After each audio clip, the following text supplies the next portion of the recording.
of girls talk about this and that, get familiar with blue and the charmed ones too. Charm Chats. Welcome to Charm Chats with Kendra And Kat. Hello, I have a blue in my arms. Uh-huh. Hi. Okay, so. And I have a chai latte in my hand. Yes, my Frappuccino is behind me. Mm-hmm. But I would rather hug the dog. Well, yeah, hugging your Frappuccino is a real good way to get a cold shoulder. Indeed. Indeed. Hi, Bloopers. How you doing? You Who's a doing naked pup? Who's a naked pup? Yeah.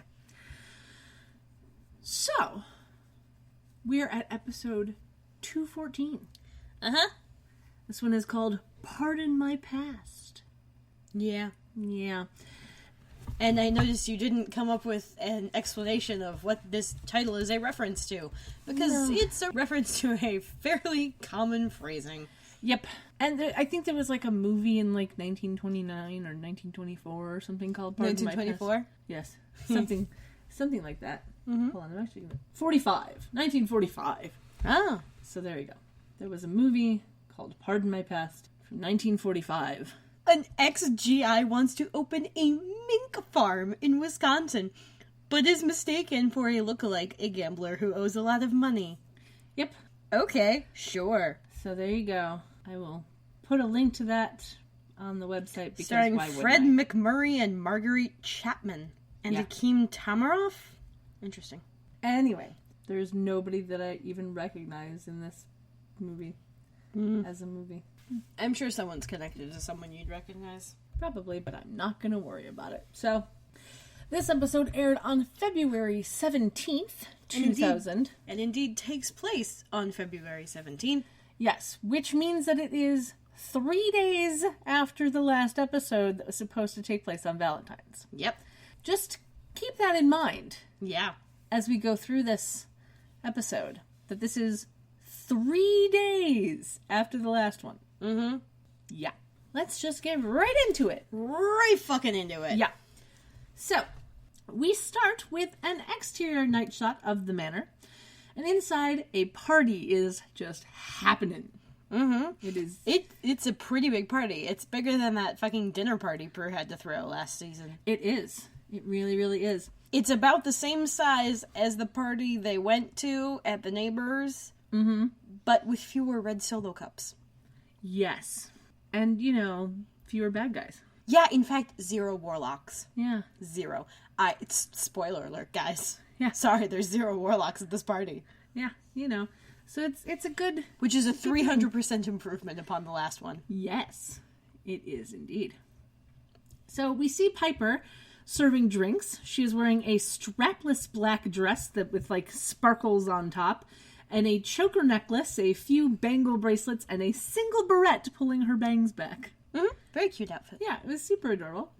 And we see Prue showing a couple to the door. She's wearing a brown halter top dress that has studs around the boob cups and a slit up the side and with a beaded necklace.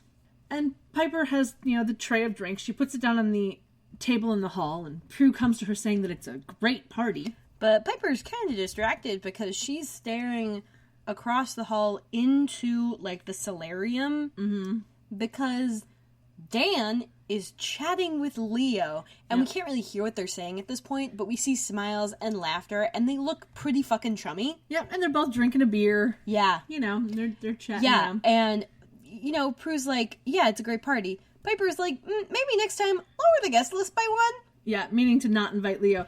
So this is one where I looked at these outfits and I went, oh, right. Leo is, mortal now. Where is he getting all of these new clothes? Because he's not wearing, like, the same old Leo clothes. Well, he isn't paying rent. Well, there is that. And he's also not having to pay any taxes, which means he's just getting hourly. And since he lives at the club, we'd presume he's working while the club is in operating hours, which means he's working at least 40 hours a week. Probably, yeah. And he's getting paid in cash, so, that works. But so, yeah, he's got some bank. Yes. So he's wearing a gray t-shirt under a black jacket and black pants. And Dan is in a cream-colored slightly wrinkled long-sleeve button-down shirt tucked into tan pants with a brown belt. Tan Dan. Yeah. I do not like Tan Dan. No. He has this thing about tucking in a long-sleeve shirt into, like, whatever pants with the belt. Like, dude, loosen up a little. Yeah. But, you know, whatever. I don't know what that's about. Yeah. So, Prue says that she had to invite Leo because he was at the club when she got the supplies for the party, and so she couldn't, you know, very well lie to him about them having a party. So very high school. Mm. Actually, that'd be middle school. Well, Piper thinks that Leo might find it a little awkward because of Dan, but Prue says that he doesn't seem to be finding anything awkward. And she also points out the fact that, you know, he's only been mortal a couple weeks. He has no friends. Yeah, he doesn't know anyone. And there isn't like them. a former Whitelighters social club or whatever. Yep. Support group. Support group is what she called it. Yeah. So she says that Leo's going to have to accept the fact that Piper is with Dan. And yeah, then, he better fucking. Well, and then make sure that Piper is still with Dan, which I thought was kind of funny. Like, you are still with him, right? It was a little needly. A little bit. I found it amusing, at least. Yeah. And then we see Leo and Dan laughing. And Piper immediately wonders what they're talking about. Prew's like, you. Yeah.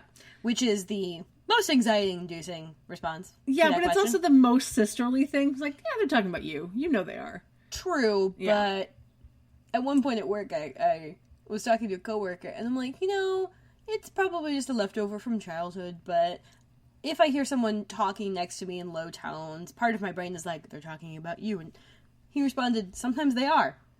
And I'm just like, don't fucking tell me that. Yeah, I think everybody has that little bit of anxiety.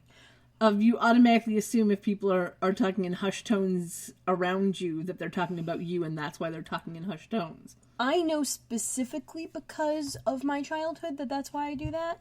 Because you have to learn when to duck and run. Mm. When I was a kid, like, you had to make yourself fucking scarce. Yeah, see, we had very different childhoods. Well, yeah. But, like, now I'm just really good at knowing when I am being talked about. Or, sometimes, when something I enjoy is being talked about clear across the shop. And then I'll just, like, it won't even be the word. It won't, like, if someone's talking about Doctor Who across the shop, it won't be the word, it won't be plot points that I know. It won't even be character names. It'll just be a general gist of my sci-fi tinglers go up. My spidey sense activates with my headphones on, and I push them away, and I hear something that I can latch onto, and then they go, who's talking about that? What's going on? Yep. I answer questions clear across the room. I'm very good at listening to conversations that I'm not part of. And thanks, Mom! I don't know if that's necessarily a good thing, but, you know. It's a coping mechanism. Well, there is that. So, back to the show. Phoebe comes out of her room, comes down the stairs, and asks them to keep it down because apparently it's after midnight and she has midterms in the morning. Mm-hmm. She's wearing, like, this jacket thing that's, like, black and white with colored swirl details. Have we seen this jacket before? No, but, like, most... It looks familiar. No, but, like, most of the things that she's worn lately, it's a little hard to describe. It was vaguely kimono-esque. I would say Chinese. It was Asian-inspired. Certainly. Yeah. And her hair is up in, like, a messy bun held up with chopsticks. Yeah. Which I totally did. Oh, yeah. Once I figured that out, I was so happy. Because I'm like, great. I can have this thing in my purse that I'm gonna find because it's a hard object. And it's much harder to get lost than a hair tie. Mm-hmm. Because you can't shoot them across the room at your coworkers. Well, you could, but, yeah. We use rubber bands at work. There are so many rubber bands. Mm. We have so much fun. Anyway. So, Prue tries to get Phoebe to take a study break and join the party, but she says that she has too many phobias. And there's a pause, and she goes, to learn about, for my psych exam. Yeah. Which was a nice little comedic beat. It was. She mentions 4 phobias. Well, she's got flashcards. Yes. She says claustrophobia, arachnophobia, kleptophobia, and phallusphobia. Now, the first 2 are probably pretty familiar. Right. Because claustrophobia is the fear of enclosed spaces. No, actually, it isn't. Oh, really? It is the fear of being in an enclosed space with no escape. Ah, okay. There is a difference, which is why, even though I have claustrophobia, I can go into elevators. I hate elevators because I hate elevators, but it's not because of my claustrophobia. Because in an elevator, unless the elevator is stuck, you do not have that fear of no escape. Mm-hmm. Because you can get out when it stops, the doors will open. Yeah. Downtown at Chicago Temple, there's this one elevator where the door doesn't open all the way on the first floor. Like, the elevator is fine. It's never had any problem. That would set off my claustrophobia a little bit. We did have an elevator get stuck right before we did Carmina Burana last year. Oh, Jesus. There were 9 people of us in there, so we had to delay the concert until the fire department could get there and get them out. Only one of them had any sort of claustrophobia in there. And they were all fine. They were able to do the concert. It was okay. But it wasn't that elevator whose door doesn't open all the way. Yeah. Because it's only on the first floor. Upper floors, door's fine. So it's a problem with the door. Yeah. Yeah.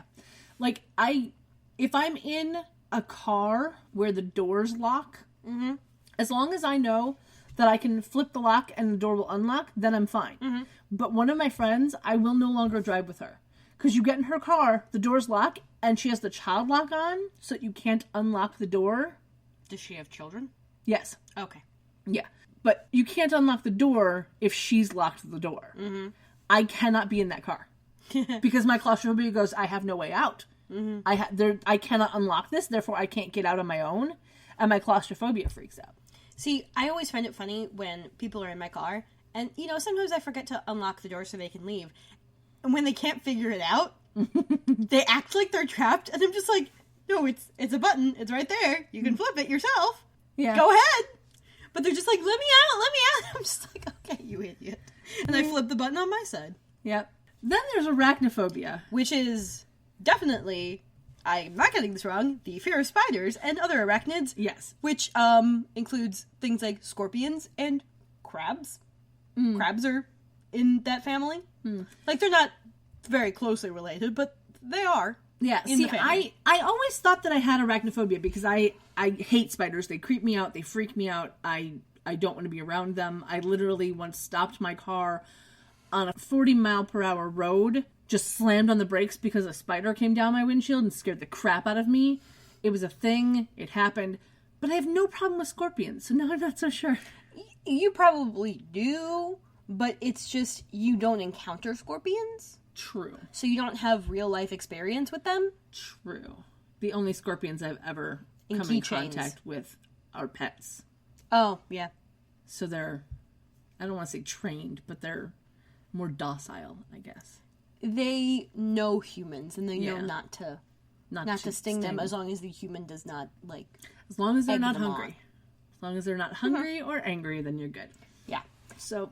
And then on to the last two, kleptophobia and phallosphobia, which, to my trained linguistic sensibilities, right, are fear of things being stolen and fear of dicks. Yeah, it's fear of theft and fear of dicks, because they're not real things, by the way. No, they don't flow. No.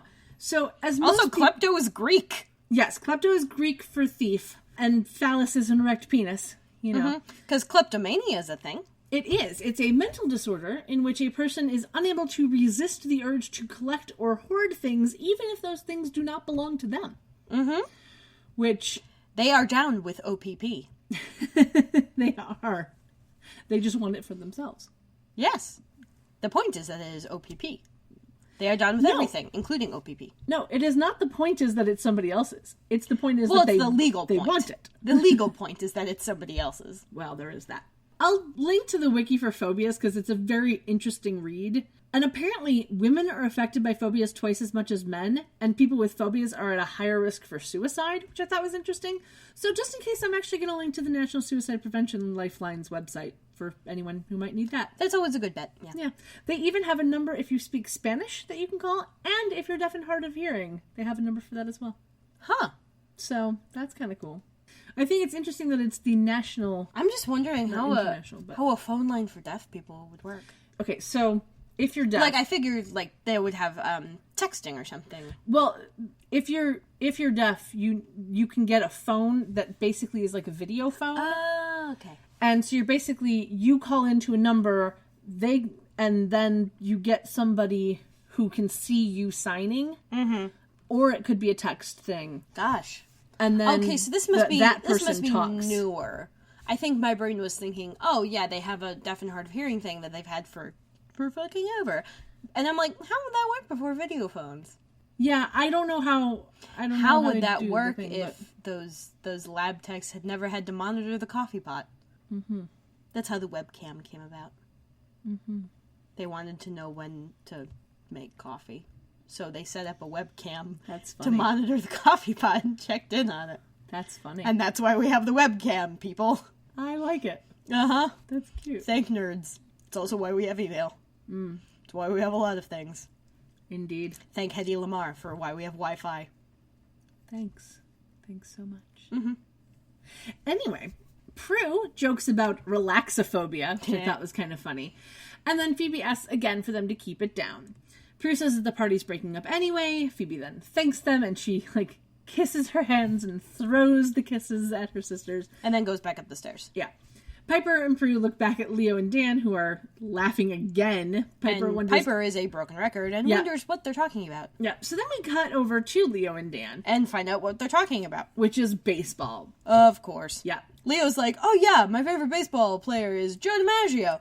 And Dan's like, no, I mean when you were growing up. And Leo starts to say that Joe DiMaggio was who was there when he was growing up, but he realizes how weird that sounds, so he kind of drops into that awkward, cover-up voice and goes, was my grandfather's, and that's why he's my favorite. Yeah, it was almost smooth. Yeah, it was pretty close, yeah. It was definitely meant for the watcher to know. Yeah. It probably would not have, tickled Dan's... Well, but it kind of did. Well, everything tickles Dan's, though. Well, yeah. At least when it... I love how I never say what it's tickling. Well, it tickles his... Tickles his pickle? No, there's somebody else who does that. No, but he does kind of, I should hope it's not encountered quite that much vinegar. I'm just going to leave that one alone. Joe DiMaggio was a center fielder for the New York Yankees, who is best known for his 56-game hitting streak back in 1941, a record which has yet to be broken. He was also married to Marilyn Monroe for a year. Was that her longest marriage? No, I don't think so. I won't tangent on her, but I will link to her wiki because her life was fascinating. That's about the same amount of time that Alyssa was married to the one... dude. Musician. Yeah. That we covered. Yep. Last season? Yep. I don't remember his name. Neither do I. That's funny. Anyway, Dan says that Leo doesn't like to talk about the past. Leo says that his past isn't interesting, but Dan thinks that Leo being in the army is interesting. And as he asks how long ago it was that Leo was in the army, Piper breezes on in and asks if they're talking about her. Yeah. Dan says no, and she almost gets upset by that, like she was wanting them to be talking about her. But then Dan mentions Leo being in the army, and she abruptly decides that the party is over. Uh-huh. Yeah. So then we cut up to Phoebe's room, and she has some, papers and books and a laptop on her bed, and she's writing something, and we hear Piper downstairs saying goodnight to people. And this is apparently the point where Phoebe's like, oh, fucking thank God, and pulls her hair out of the chopsticks. Yeah, I don't understand that little, moment. She was waiting for the party to be over to pull her hair down. I don't know. It was weird. I don't get it, but whatever. Then we cut to outside the manor, where Prue is showing the rest of the guests out, and then Piper, Leo, and Dan join her outside. And then we cut back up to Phoebe's room because can't stay in one place too long. Of course not.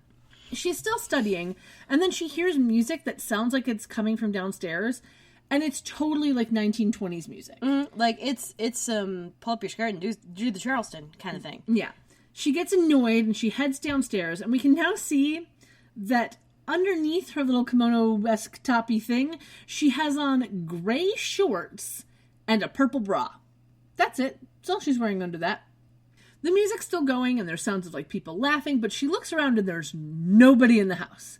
Not a soul. Yeah. So she goes into the dining room, where the sounds are, still playing, And then something pushes her up against a wall. Grabs her by the neck and pushes her up against a wall. Yeah, and then her hands are forced up against the wall. And then something opens her shirt even wider, showing off her lovely little belly button ring. Mm-hmm. And then it slips a bra strap off of her shoulder, and then something pulls her shorts up, and she falls to the ground, knocking a table as she goes, making a lamp fall off the table and hit the ground. And, like, shatter into a million pieces. Mm-hmm.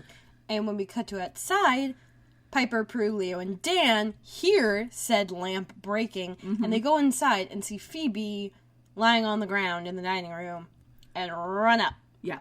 Prue and Piper kneel down by her, asking her if she's okay. And Phoebe, like, sits up and pulls her bra strap on and, like, puts her shirt back on because she has realized that Leo and Dan are behind her. And she says that she thinks she's okay, but she doesn't know what happened, but wants to find out. And we go to the opening credits. Yes. Because that's how we do. Uh-huh. So, we find in the opening credits that there is no Daryl this episode. He's not in the credits. But Brian Krause is. He has now joined the credits. He is now a series regular. Yay! As of this episode. Very exciting. The post-credit song on the DVD is the Homecoming song by Owsley. That's hard to say. That is kind of hard to say. William Reese Owsley III was born on March 6, 1966, and he died on April 30th, 2010 at the age of 44 of, quote, an apparent suicide, unquote. He is survived by his two sons, Walker and Liam. I just love those names. Don't know why. He was known privately as Will and professionally as Owsley. He started playing guitar at the age of 9. Give your children instruments. It's a beautiful, beautiful thing. In 2011, Vince Gill released the song Threaten Me with Heaven, which is one that Owsley co-wrote. It was nominated for the 2012 Grammy Awards in the category of Best Country Song, which, according to Vince Gill, was a lasting tribute to Owsley and, quote, would have meant the world to him, unquote. The song was recorded prior to his death, of course, and it was performed at his funeral. Oh, that's sweet. Yeah, so there you go. Play the Tram Chats theme song at my funeral. Yes, but which version? All of them! I'll probably have like 12 by the time we're done. Technically, you should have 16, because intros and outros. I don't need 6. I don't need 8 outros. Just saying. Anyway, the post-credit song on Netflix is Records on the Stereo by a band called Utmost. And it's all capitals except for the O. Yeah. All I could find on them was that the album that this song is on is called Great American Death Pop. And they're selling it on cdbaby.com, hashtag not sponsored, where the album notes read thusly. A long time ago, there were many people. Then, as time went on, this number began to grow. Soon enough, the number of people became too large, and something needed to be done. The Almighty Lord decided to create a band with the sole purpose of destroying all inferior bands. Since 666 BC, the Utmost has been slaughtering bands big and small in order to control the world's growing population. Quote, there are starving people in China, unquote. Time for the Utmost to kick some ass. Quote, my mom has to work 3 jobs to support me, unquote. That's Utmost time, brother. So be very aware and watch your backside. The Utmost are coming to a town near you via the internet, via song streaming, via vocals, guitar, bass, and drums. Viva Las Vegas. What the fuck? Yeah. That is all I need to say about this band. That's it. That's all you need. There are no other words. Oh my god, what the fuck? Mm-hmm. You're welcome. You're welcome. Anyway, so. That's like some knockoff Tenacious D shit. Mm-hmm. A little bit, yeah. Oy. Yep. So, we pan down on a night shot of the Golden Gate Bridge before getting a night shot of traffic on the Oakland Bay Bridge. Then a night shot of the Triangle Building with the bridge in the background. Then a foggy shot of buildings, which includes the Triangle Building, before ending on a shot of the manor. Inside, Prue and Phoebe are sitting on the couch in the living room. Leo and Dan are standing behind the table, like behind the couch. And Piper brings Phoebe a glass of water before sitting on the coffee table. I don't know why, but that annoyed me. I've never liked people sitting on coffee tables because it's not meant for that, you know? Like, putting your feet on a coffee table is fine, but sitting on it is completely different. Like, coffee tables are not meant to have your entire body weight on them. Piper's a twig. Oh, I'm aware. I'm aware that she's tiny and therefore it's not a problem. But, like, I also grew up in, like... Would you be okay if she put coasters down before? Sat down on coasters? Yes. No. No, but, like, I also grew up with a family that had, you know, a glass coffee table. So that could be part of it. Yeah. Yeah. Yeah, and I grew up in a house with very solid wood furniture. Actually, my coffee table is currently out in the garage. Well, there you go. It is very solid. Yes. And is going to be heavily stained by various alcohols and shit. Yeah. For the eventuality that I move, I'll have to probably get it, like, sanded down and refinished. Yeah, probably. Have it, like, blast clean. I don't know if that'll be possible. I'll probably just take it to some furniture shop or whatever. Yeah. Anyway. Or I could possibly take it to one of my coworkers and be like, hey guys, you work on instruments. Can you help me sand this down and varnish it again? Yeah. I mean, it's the same skill set. True. I know lots of people who work with wood. Actually, sometimes we make bases into cabinets. Interesting. Because what else are we going to do with them other than throw them in the trash? Yeah, don't do that. Make them into things. You underestimate how many instruments break. Well, but... How many? True. We're not allowed to have bonfires with them either. I'm sorry. It should be fun. Anyway, so there's a bit of small talk, making sure that Phoebe's okay, before Prue makes mention that everyone should leave so Phoebe can rest. And she kind of gives Piper these eyes, like, pointing with her eyes toward Leo and Dan. Like, well, at least back and forth, like, At least toward Dan, yeah. Piper looks at Dan, saying that she'll walk him out, and they start to head to the door, and Leo just kind of, like, starts pacing the room, but is making no motion toward the door. He actually turns away from the door and kind of, like, tries to do the nonchalant whistle posture. Yeah, a little bit, kind of like, yep, that boy should leave. As Dan is leaving the living room, he turns around and calls to Leo, and he's like, hey, are you coming? And then Prue and Phoebe make up an excuse for why Leo is staying, which I thought was hilariously funny. And Piper, like, plays along, because I think it was Prue who was just like, no, he has to take the glasses back to the bar. And Dan's just like, at this hour? And Piper's like, I'm a tough boss. Which I just thought was the funniest thing. Dan goodnight. Yeah, it was hilarious. She, like, heads to the door, they kiss goodbye, and Leo sees them kissing. Like, he angles himself so that he can watch them kiss. It's like he's torturing himself a little. Not like. Yeah.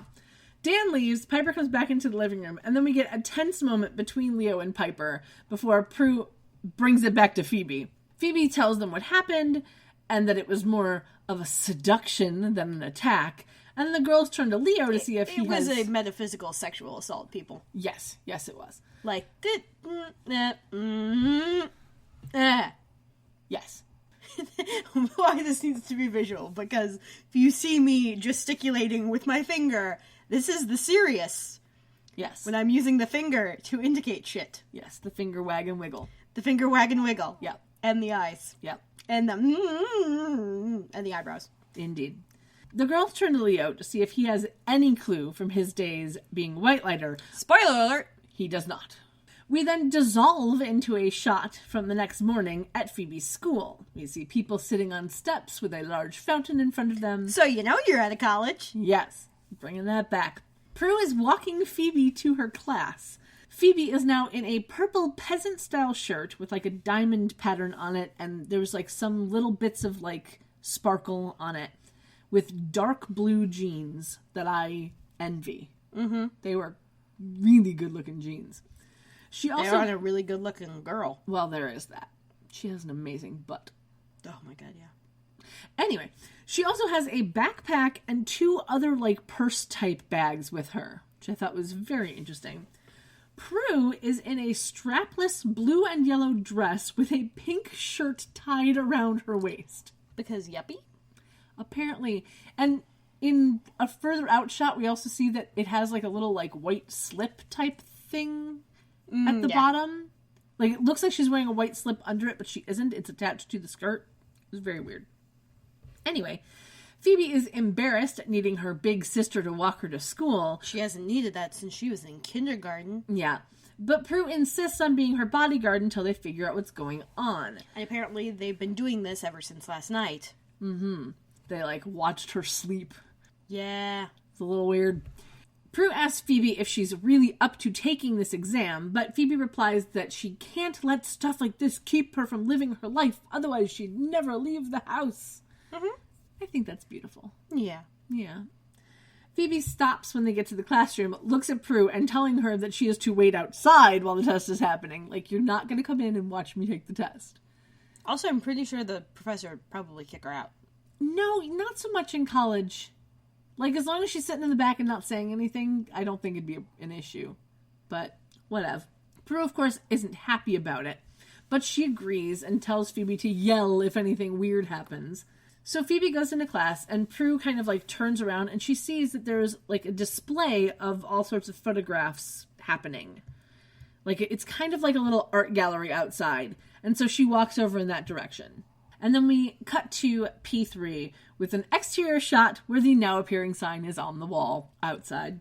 Inside, Piper is sitting at the counter looking through some papers, and Leo is behind the counter opening up a new box of glasses and putting them away. Piper is wearing a gray top with her hair pulled back into a ponytail with what looks to be a leather wrap, which I totally have one of those. Mm-hmm. Hers looks like it has 4 little studs on it, and it's a short one. Mine is long and has a purple rose on it. Yeah, I remember Piper throughout the series has a bunch of these from this point on. Mm-hmm. Like, various things. Like, this made me do similar things with my hair in middle school, where I would just take a bunch of hair ties and, like, in a row, like, all right down a ponytail. Yeah. And that was the first time I got complimented on shit I did with my hair. Yeah, I loved that leather wrap, but it was really hard, because the one that I had was, like, a good 6 inches long. It was also a really interesting way to, like, kind of straighten your hair if you did that. Oh, well, my hair is always straight, so. I know. It didn't work terribly well for me, either. My hair is the only straight thing about me. You've said that joke before. Probably have. Yeah. Yep, I've said that joke for many years. But yeah, mine was, like, 6 inches long, and so it was really hard to, because it's held on with snaps. Mm-hmm. And it was really hard to snap that thing by it myself. Had to have help. Anyway, Leo is in a red plaid top, and that's all we can see. But he's back to being plaid. Practically a Winchester. Well. Better moral compass, though. Yeah. That's how you know he's not one. Yeah. Anyway, that's another show. That we will not be covering. No. No, we will not. At least not anytime soon, and if we did ever do a podcast about Supernatural, someone else would have to edit it. Yeah. Because, no. This is the only podcast I ever want to edit. That's it. Anything else, somebody else has got to do it. And any other podcast we do would have a completely different format, too. Yeah. We'd actually talk about the format before we started. Yeah. So we wouldn't, do this to ourselves. Mostly it's you doing it to yourself. I know, but now we've done it, and so now I'm stuck with it, because I'm not going to change it. We'll see. Anyway, so we get some small talk between the two, and, it's mostly about how Phoebe is doing. And then Leo says that another Whitelighter had something similar happen to one of his charges. Apparently, a past life came back to haunt her present one, trying to warn her about something. And this apparently makes Piper ask him if he misses being a Whitelighter, and he decides this is a perfect time to say that he knows he could help if he was still one, and he knows it's really hard for him to know he's never going to be with her. And I'm just like, you fucking asshole. Well, it's not that he knows he's never going to be with her. It's he gets sad when he thinks he'll never be with her. And again, we've had this conversation. I know we have. It's like, there's just a couple episodes ago. Dude, you gotta fucking practice what you preach. Like, if you say you're gonna leave her alone to do this, like, leave her fucking alone about it. Stop bringing it up! Well, anyway. Like, I love Leo. Don't get me wrong. I love the guy. But, oh, he's an asshole this entire fucking season. No, not this entire season. Just with regard to her and Dan, yeah. No. Not this entire season. Just these few episodes. W/R/T, Dan, about Piper and shit. Like, Leo can be such an asshole about this. And I'm just like, oh, stop it. Yeah, what is W/R? With regard to. I don't think I've ever heard that. I think it's a thing I hear on podcasts. You know how you just pick up vocal language when you're hearing people talk? That's one of the things. Okay. Mm-hmm. I just really don't like how Leo can't just leave well enough alone with regard to Dan and Piper. Well... And to be fair, Dan also can't leave well enough alone, but Dan doesn't fucking know what's going on. He's not in on it. Leo is, and sometimes he does the particularly asshole move of reminding Piper that Dan doesn't know what's going on. True. And holding that over her. Well, I don't know if he's holding it over her, but I get where you're going. He kind of holds it over her, where he's like, he's never going to understand, you haven't told him, he doesn't know because you won't tell him. Like, that's an asshole move. Well, he hasn't done that in a couple of episodes, so, you know. He's still done it. Yeah, well. Hate that. Yes. I love you, Leo, but you're a dick. Only right at now. this point. Yeah, only right now. Hi, Blue. Okay. Well, not only right now, but, like, especially right now. Yes. Anyway, where were we? Blah, blah, blah, blah, blah. Yeah. Okay, so... This creates a very awkward moment between Leo and Piper, and that's, of course, when Dan decides to walk in. Yeah, he comes in and asks if he's interrupting, which they, of course, say that he isn't. He comes in, he's wearing... He definitely was. Well, not really. They'd kind of finished the conversation, but... Kinda. He's wearing a blue shirt tucked into jeans with a brown belt and a tan jacket. See what I mean? Every time. Shirt tucked into his pants. Loosen up, dude. Is he your new tan jacket floral skirt lady? No. Anyway, speaking of, I realize we haven't gotten, like, lot of, like, any of our extras, and we haven't gotten a streetcar in ages. Oh, no. Anyway, they say that he's not interrupting. He goes over to Piper and kisses her, and then, like, looks at Leo, which I thought was kind of funny. Yeah, like, even if he had, like... He wasn't really interrupting anything, but he kind of was interrupting something. In that they were done, but it wasn't a conversation he could be in on. True. And they both do the awkward, like, obvious pretend nothing was going on. Yeah. Which, nothing was... The conversation had ended. The conversation ended, so, like, is he interrupting? No. Should you feel embarrassed about the conversation you were just having? No. But you are, and he can see that. Yeah, well, there is that. So, after he kisses Piper, he kind of looks at Leo, and Leo just kind of turns and leaves. And then Dan sits down on the stool next to Piper, and they have a little small talk before they watch Leo go into the storage room and just close the door. Dan and Piper look back at each other, and he asks her if he can ask her a question, and she won't get mad. And she's like, well, that depends. Mm-hmm. And, yeah, it will. Yeah, he asks how well she really knows Leo, promising her that it's not a jealousy thing, it's more of an overprotective boyfriend thing. And then after a bit of giggling, Piper assures Dan that Leo is an angel and he doesn't have to worry. Which it was just the most beautiful moment where she was just like, no, he's an angel. Like, it was that kind of like, I'm not lying, even in the slightest. Nope. It's a weird thing to say, but I'm not lying. Yep. So then we cut back to Phoebe's classroom, and we pan through the room of students before we land on Phoebe. And she's, for some reason, holding her paper in the air as she writes on it. Like, I've never seen anybody do that. It was very odd. Like, she's... Well, you got to see the paper. That's how you know you're out of college. But, like, instead of writing, you know, with the paper down on the desk, she's holding it in midair and, like, writing at it. It did not make any sense. But then suddenly, something chokes her. And she drops the paper, she's thrown out of her chair, some other girl in the room screams, which for some reason Prue hears outside. And immediately knows it's Phoebe. Yeah. Comes running, she goes into class, and there's like a crowd of people around Phoebe who is still choking. And she kneels down next to Phoebe just as she stops choking and sits up. And Prue asks if she's okay. And then we dissolve into Piper sitting on the couch in the living room looking through the Book of Shadows. Because you can't stay in one place too long. Nope. Never. Never. So, Prue is sitting next to Piper on the couch. Leo is sitting in the armchair across from them. And Phoebe is standing behind the couch, like, looking toward the windows. Leo says that they're looking for anything to do with past lives. And we get some exposition about souls evolving from one lifetime to the next. And Phoebe wants to know why her past life is trying to kill her. And Leo explains that it's not that it's trying to kill her, it's trying to warn her about something that was a problem before and is probably going to be a problem in the future. Yeah. In the very near future, most likely. Yeah. And that she's probably getting this warning because she gets premonitions. So Phoebe jokes, where's Shirley MacLaine when you need her? Yeah, which I had to look up. I didn't understand that for a minute. I talked to my mother about it because she had a clue. So Shirley MacLaine is an actress who's been around since 1955 and she's still going strong. She's actually apparently going to be in the live-action Little Mermaid movie that I'm not excited about.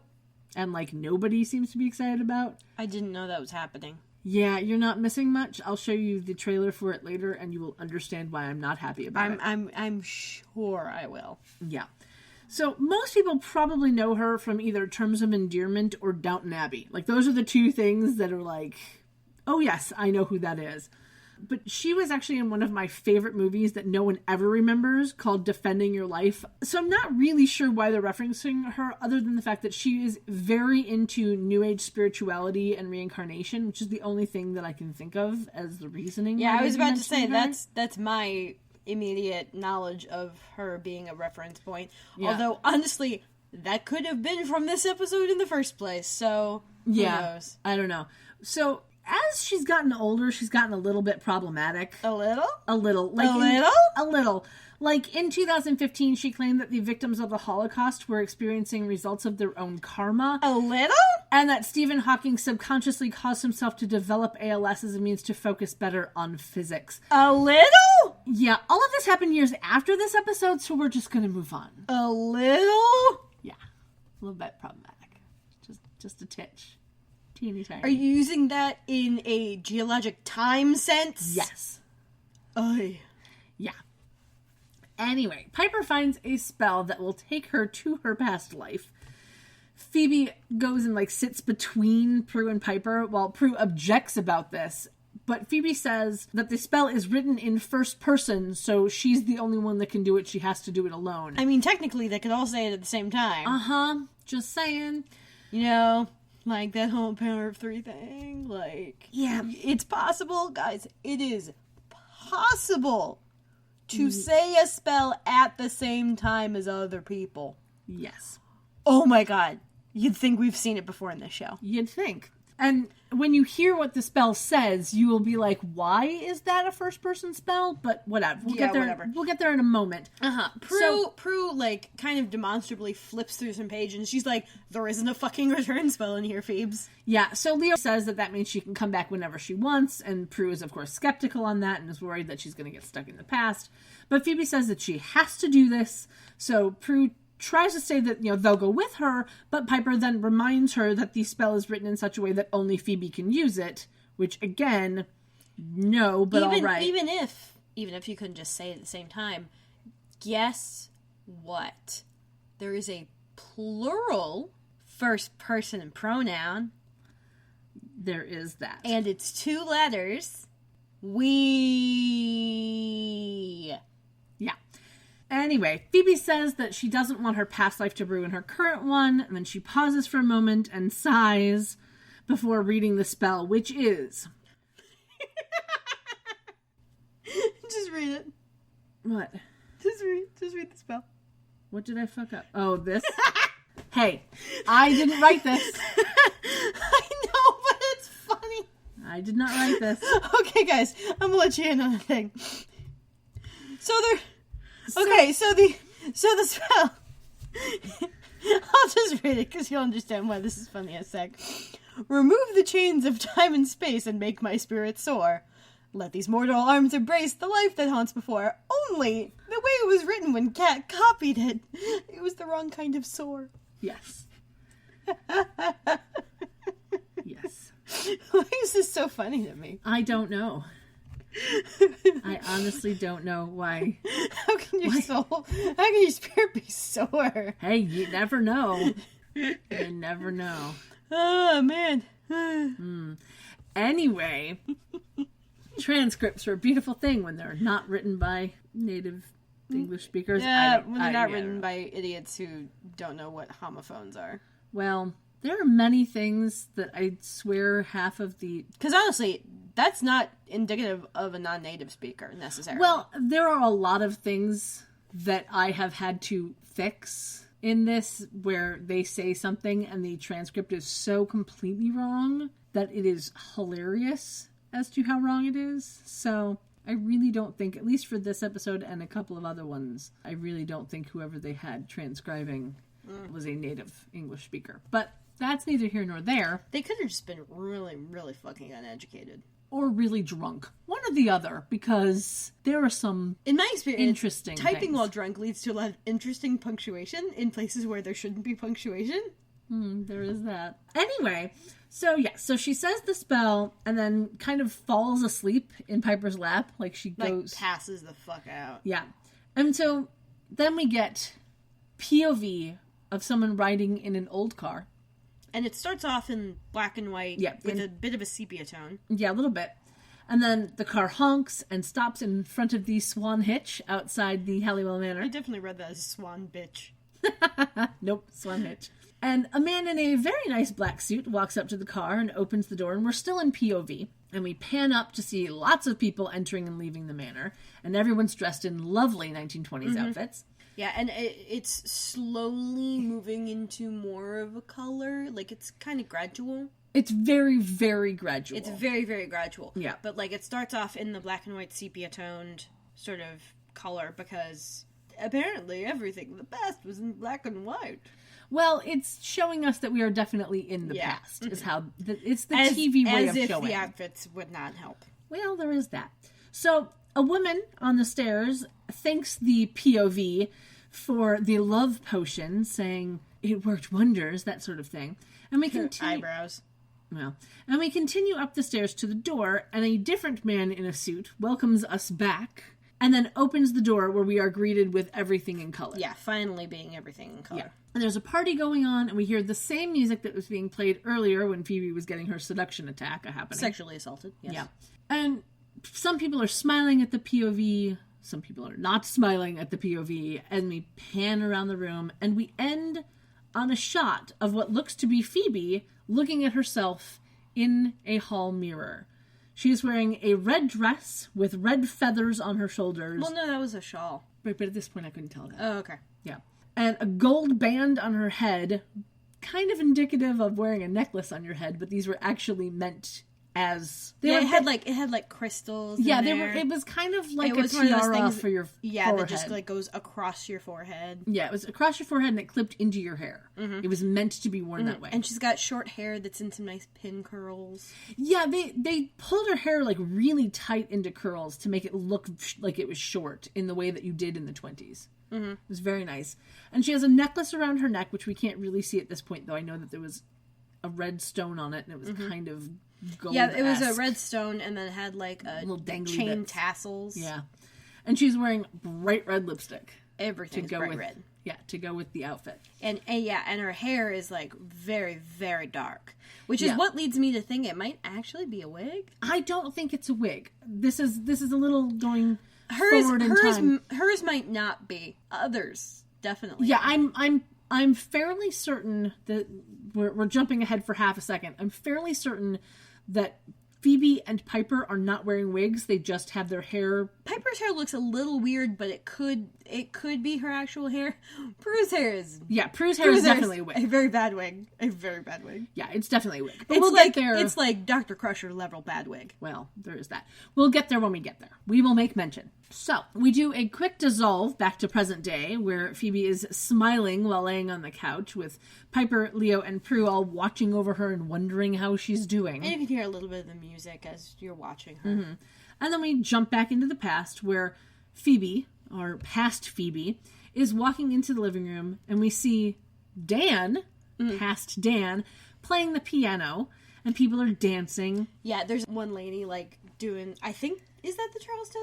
I don't She was know. doing some dance where she'd kick up her heels and, like, turn around. Wearing a cute little lavender dress. Mm-hmm. But, yeah, there's, like... The outfits in this, like, the costume department beautiful. was on point. They had some budget for this episode. Yeah. This is my favorite of the costume episodes we've had. Mid-season budget. Yeah, this is my favorite of the costumes that we have had so far this series. Yeah, but, like, the entire layout of the house has kind of been changed a little bit. No, not really. Not really. Well, there's a bar and there's a player piano in the front room. But that doesn't mean the layout of the house has changed. And there's a pool table. But, again... Well, okay, the layout the of the structure house has not changed. But, like, all the furniture is different. Well, yeah. That's what I'm saying. Yeah, like, the furniture layout has changed. They've turned the manor into a speakeasy. I know, that's what I'm saying. The furniture layout has changed. Yes. But basically, like, the player piano is on an angle in the front room right by that big bay window. Mm-hmm. So it would have been behind the couch. Yes. If the couch were there. Spoiler alert, it is not. That's not a spoiler, but yeah. Yeah, I've just said that the entire furniture layout was different. Yeah. And there's, like, felt like there were weird alcoves everywhere, but probably not. No, there really wasn't. Some of the way that shots were constructed, I'm like, wait, where is this part of the house? What is going on here? And I realized it was just because I wasn't seeing the furniture I was used to seeing. Exactly. Yeah, we haven't gotten that far, but we'll get there. We'll get there. Yeah. So, Dan playing the piano, he kind of looks at her, and she looks at him like a mad look on her face. And he quickly turns away back to the piano. Yeah. So she walks toward the stairs, where there's a bar in front of the stairs, where in modern day there's a bench there. Mm-hmm. So they put a bar at the base of the stairs. And a woman approaches her, wondering where she went. Lovely little redheaded lady. Mm-hmm. And Phoebe holds up a bag, saying that she needed herbs for her potions. One of those, like, beaded wrist clutches. Yeah. I'm not sure what the word for it is. I'm sure there's a specific word for it. Yeah, it's kind of a pouch. Yeah, it's kind of a pouch. And then she, like, jokingly asks if there's anyone needing to be cursed. And there's, like, she side-eyes a dude at the bar. Yeah. And the redhead is like, maybe later. Yeah. And then they both kind of give, like, an impish giggle, and the woman leaves. Now, she doesn't get a name other than Socialite, which I thought was funny. Oh, poor thing. But this actress is Laurie Hendler. She was born in 1965 and has been acting since 1978, and she is still going strong. Her biggest role was playing Julie on the 1980s show Gimme a Break. She was in 114 episodes over 5 years. Give me a break. Give me a break. We don't have the rights to this goddamn song. Yes. Suddenly, past Piper is there in her adorable pin curls with her adorable outfit, and she puts her hands up in the bar and tells the dude, Jake, to hurry up with that giggle water. Yeah. So, giggle water is 1920s slang for alcohol, in case you didn't know. The bartender, I love this. He gets a name in Jake, but he doesn't have an IMDb credit. I'm assuming that's because he just nods. He has no lines. But it was just interesting to me that he gets a name. So, past Piper is wearing a black dress with some, like, beaded band on her head that has, like, a sequined flower on one side. Mm-hmm. Again, it was meant to be worn as a headpiece. Her hair is also pulled into tight curls to look short. And she has dark lipstick on to match her dress and some, like, silver jewelry. So, again, this is 99% that I believe this is her hair just pulled into a darker pin curl thing. Yeah, and the dress has, like, this, like, mesh across her back. Because, like, the actual fabric of the dress drops pretty fucking low. But this mesh is, like, kind of a cape. Yeah, a little. You see, later, there's a point where she, like, you know, it gets over her arm and she, like, flips it off and it goes back to, at her back. Yeah, it's an interesting dress. Past Phoebe walks up to her at the bar, and we can now see that the feathers are actually a wrap over the top of the dress. And the dress has, like, thin strap sleeves that have, like, these clear beads attached to them. They're like ribbons, basically. Yeah, they're like little beaded tassels on her shoulders. No, I mean the straps themselves are basically ribbons. Yeah, the straps are ribbons, and then there's, like, little beaded tassels attached to them. And we learn that they are cousins, Because Phoebe calls her dear cousin. Yeah. And that past Piper is married to past Dan, the piano man. Mm-hmm. So, past Phoebe, we're going to say past Phoebe and past Piper and past Dan. It's going to be a lot of the word past. Do we have to? And after a while, it's going to be really annoying. It's already really annoying for me. Yeah. Can we just drop that? Possibly. They'll get it from context whether or not we're in the future or not. Or the present. We'll see. We'll see. Because then we'll have to go into present Piper and present Phoebe. Like, let's just drop all of the tenses. It's getting kind of tense in here. And we'll just let them get it on context. Like, I trust our viewers to know. Our listeners. To know which era we're talking about. Yeah. As long as you're paying attention, you'll be able to figure it out.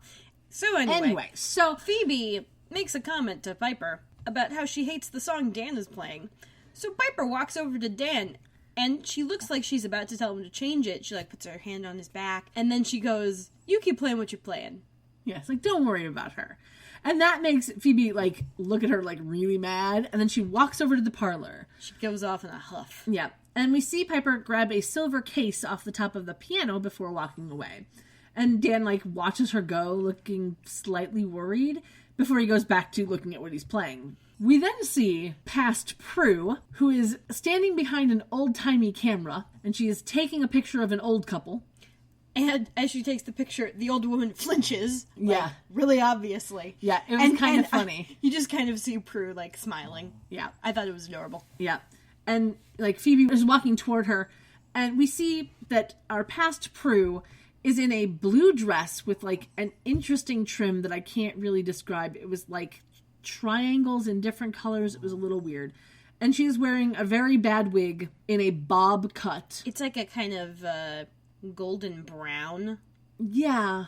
It's it's much more brown than her hair has ever been. It's kind of more like an auburn. Yeah. It's like a reddish brown. I mean, but it was less red and more goldy to me. It didn't register as being true red.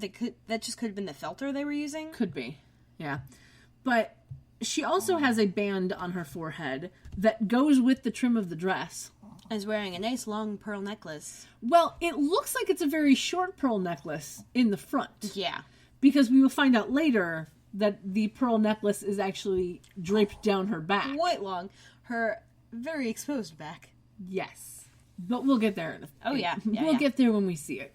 Uh-huh. So Prue looks mad at Phoebe. They exchange words, and then Phoebe walks away. And Piper goes up to Prue, and Prue asks about a spell. And then Piper holds up the little makeup case, silver case thing that she had grabbed from the top of the piano. And she kind of opens it without taking her eyes off Phoebe, who's walking away from them. And Prue takes a piece of paper out of this little case as Phoebe turns around to look at them. And they all kind of look mad at each other. And then Phoebe, turns and leaves. And we see a little girl sitting by a crystal ball. And a woman is sitting across from her. They're, at one of the tables in basically what I think was supposed to be the solarium, the Wicker Room. And the little girl is pretending to give the woman a reading. But Phoebe walks up to her and yells at her and tells her she was supposed to watch her shit, not play with it. Yeah. And she picks up a doll off of a book and throws it to the ground. And apparently this doll has a porcelain head, which fucking shatters all over the floor. Yes. And the little girl's like, my dolly! Yes. I really hate it when people say dolly. I don't know why. We're in reference to a doll. I think that's an affectation that people think children have. Yeah. Whereas most kids I've met, including myself, usually say the doll's name. You personalize it. You don't just say, it's my dolly. For him, he has a doggy. He has a pillow. You give them names for the various toys and shit, but that's not something that the kid calls it. I don't know. Like I said, we had very different childhoods. Your parent will be like, hey, where's your bear? And the kid will be like, oh, yes, name of bear is over there. Yeah, see, that wasn't me. I feel like that's a convention that adults put onto children to say, oh, this is your object name. Whereas child will be like, no, this thing has an identity that makes it my thing. I have given it soul or something. Again, that was not me. I had animals. I had fish. Those had names. But my toys didn't have names. Unless the toy itself came with a name, like Barbie. You know, Barbie and Ken, they had names, but they were still just dolls. Okay. Like, oh, where's the Barbie doll? Where's the Ken doll? You know, the doll's somewhere. You know, like, I very rarely had anything that had, like, an actual name. Like, I think the only one of my toys that, like, actually had a name that I, like, gave it a name was my Cabbage Patch doll. And that's because it came with a birth certificate. And so you had to give it a name, and so I named it. But I don't think I ever actually called it by that name. It was always just my Cabbage Patch doll. So, like I said, we had very different childhoods. And very different personalities. But, so, this little girl, we learn that her name is Christina Larson. So I shall tell you about her. She is played by DeVay Chase. She was born 4 days after my 10th birthday, on July 24th, 1990. Oh. Yeah. She's been acting since 1998. This was her 4th acting gig. Aww. Most people will either know her as Samantha from the movie Donnie Darko and the sequel S. Darko, Rhonda Vollmer from the TV show Big Love, or as the voice of Lilo from Lilo and Stitch. Ah! Yeah. She doesn't have anything coming up for this year, but she was still acting as of 2016. So, there's that. As Phoebe is, you know, chastising Christina for playing at magic or whatever, she tells the woman that is pretending to get a reading from this little girl to shove off. Yeah. And as she's smashing the doll, she's like, magic is not toys. Yeah. Which is, you know, spells and charms are not toys. Fairly appropriate since she's destroying the child's toy. Yeah. Well, apparently the toy was sitting on top of a book of spells. Yeah. Yeah. Yes. So for some reason, Phoebe does not then go sit in her chair to do fortunes. Nope. She turns around to the front door. Yeah, it looks like it's the front door. And then a man comes up behind her, putting his arm around her stomach, and he pushes her outside. Oh, yeah. And then pushes her up against the wall, suspending her hands against the wall, just like what happened in the living room earlier. Well, he pushes the one hand up, and the other one just kind of like goes down. She puts the other hand down on the side of the wall and grabs it. Yeah, so this is a repeat of the earlier scene, though this time with 2 people instead of 1. And Phoebe calls him Anton. And we get an unnecessary amount of tongue during this kiss. Like, Yes, so let me tell you about Anton. Anton is played by Tyler Christopher. His last name is Baker, but he doesn't use that in part of his stage name. He was born in 1972 in Joliet, Illinois. He started acting in 1996 and is still going strong. This episode of Charmed was his 5th gig. Just after this episode, he was on an episode of Angel, which was season 1, episode 18, entitled 5x5, which is the one with Faith. Yeah. And then he was on 2 episodes of The Pretender. Love that show. What's it about? How do I explain The Pretender? There's a kid who was taken by a corporation and is really, really smart and pretends to be other people. It's really weird and hard to describe. Okay. But I think you'll enjoy it. Yeah. Okay. Anyway, so Tyler Christopher was actually married to Eva Longoria for almost 2 years. And when I say almost, they got married January 20th, 2002, and divorced January 19th, 2004. It was literally almost 2 years. Wowza. Yeah. He did mostly single episodes of stuff until 2003, when he got a long-running arc as Nicholas Cassadine on the soap opera General Hospital. His run on that actually just ended in June of 2016. He actually played the same character in 2 other episodes before he got that long run. One episode in 1996 and one in 1998. So it was very interesting to see that, like, they gave him 2 episodes and then he had, like, this huge gap between, because he had the first episode in 96, the next one in 98, and then in 2003 he got many things. And in 2011... he got a 26-episode run on a TV show called The Lying Game. Now, I had to look that one up because, of course I did. It's apparently based on a book series by Sarah Shepard. It's a drama about twins, Emma and Sutton, both played by actress Alexandra Chando, who were separated for years, and when they finally get back together as teenagers, they don't tell anyone. Ah, very Parent Trap of them. Well, but not exactly, because instead of wackiness ensues, this is drama and craziness ensues. So when Sutton, the one who was adopted by rich people, wants to find their birth mother, she convinces Emma to take over her life for a little bit. Of course, not telling anyone. And then Sutton goes missing.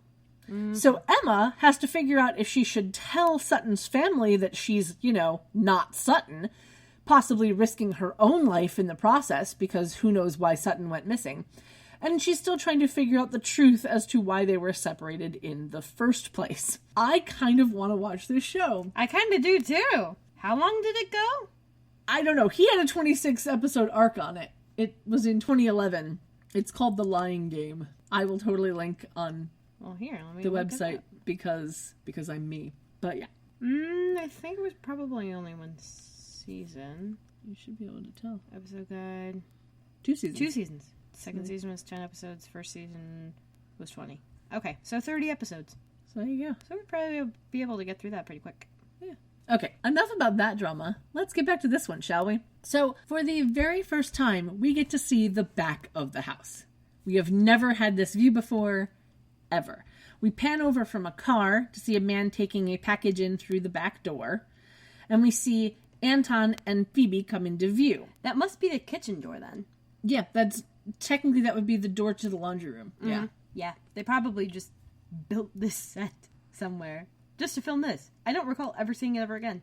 I have no idea if we ever see it again, but I doubt it.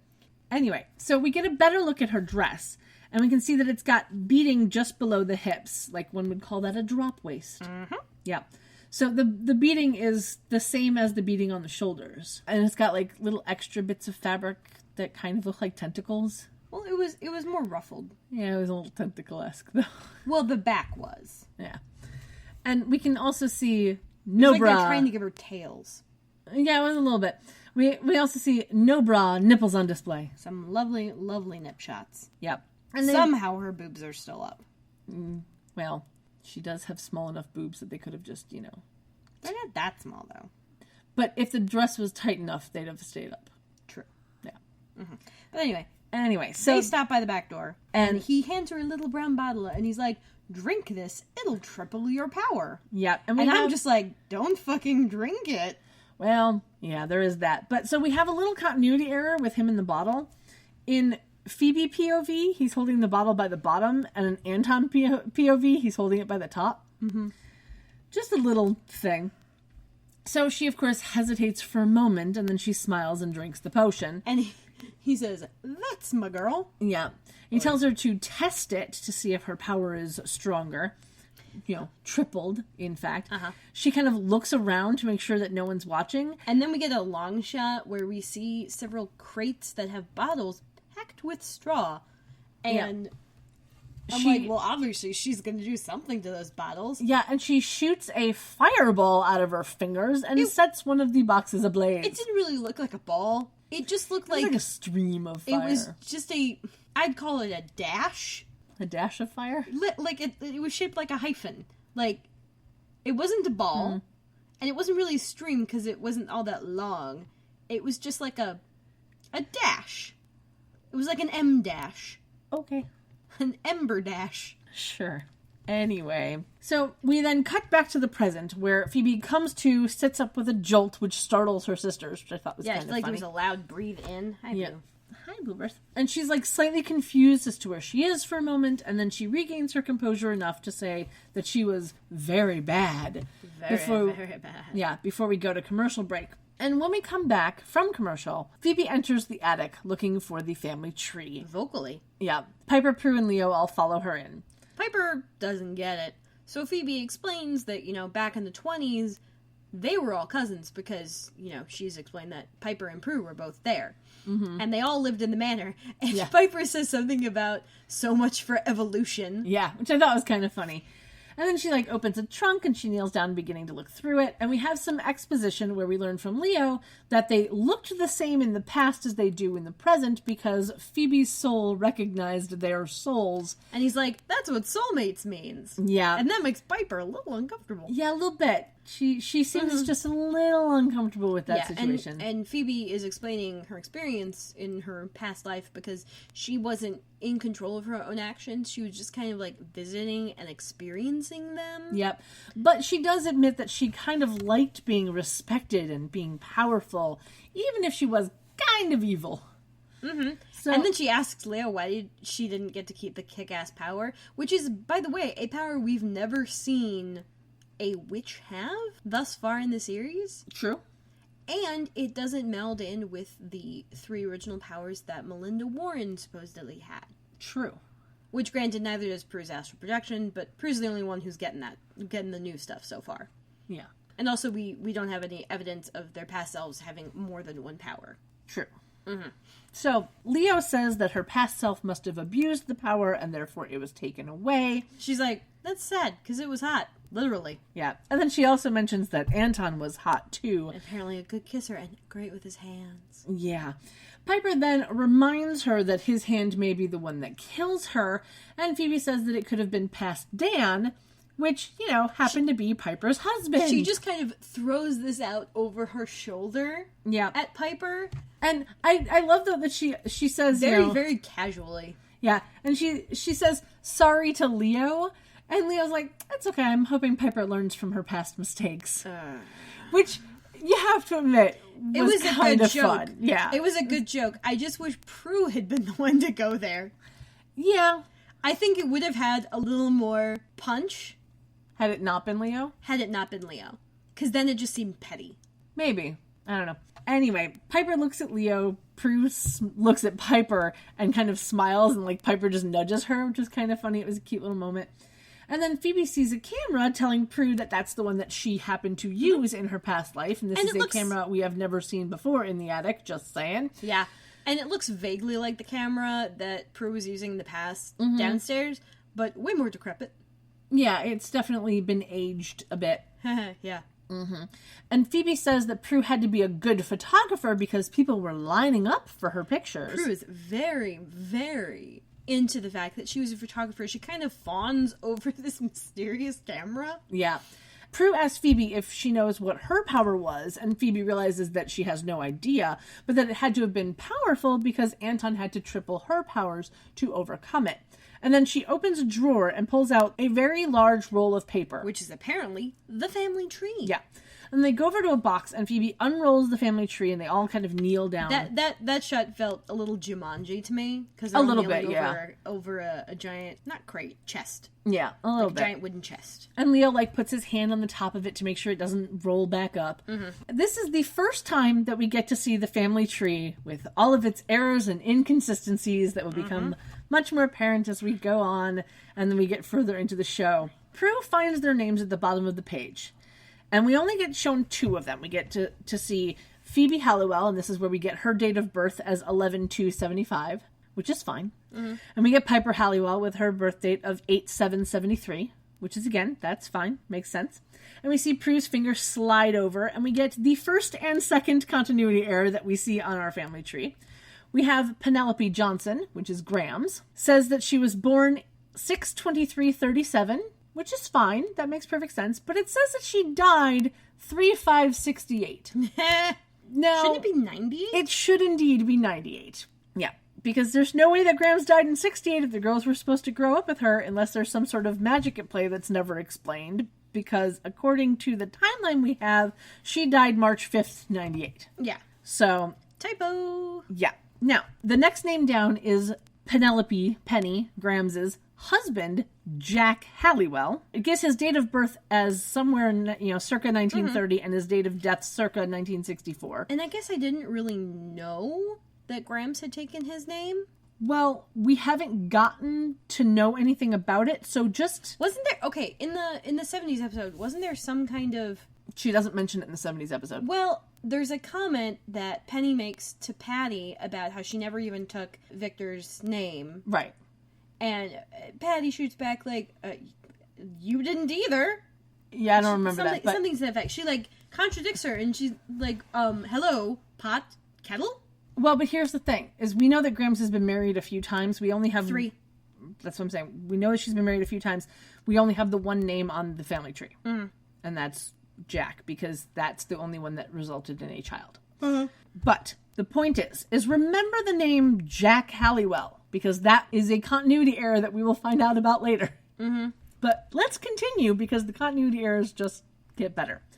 The next name down would be the child, which is Patricia Halliwell. That's Patty. That's their mother. With her birth date as 4/5/50 and her death date as 2/28/78, which is fine. The death date, perfectly fine. Now, here's the thing. If she was born in 1950 and her mother was born in 1937, that means that Penny gave birth to Patty when she was 12. Which could theoretically be possible. But we doubt it.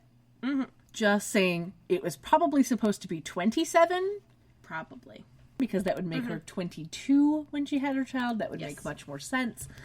So, yeah, there's that. And then we have Patty with her husband on the family tree, which is our next continuity error, where it has the name Victor Jones, which is Patty's husband and the girl's dad.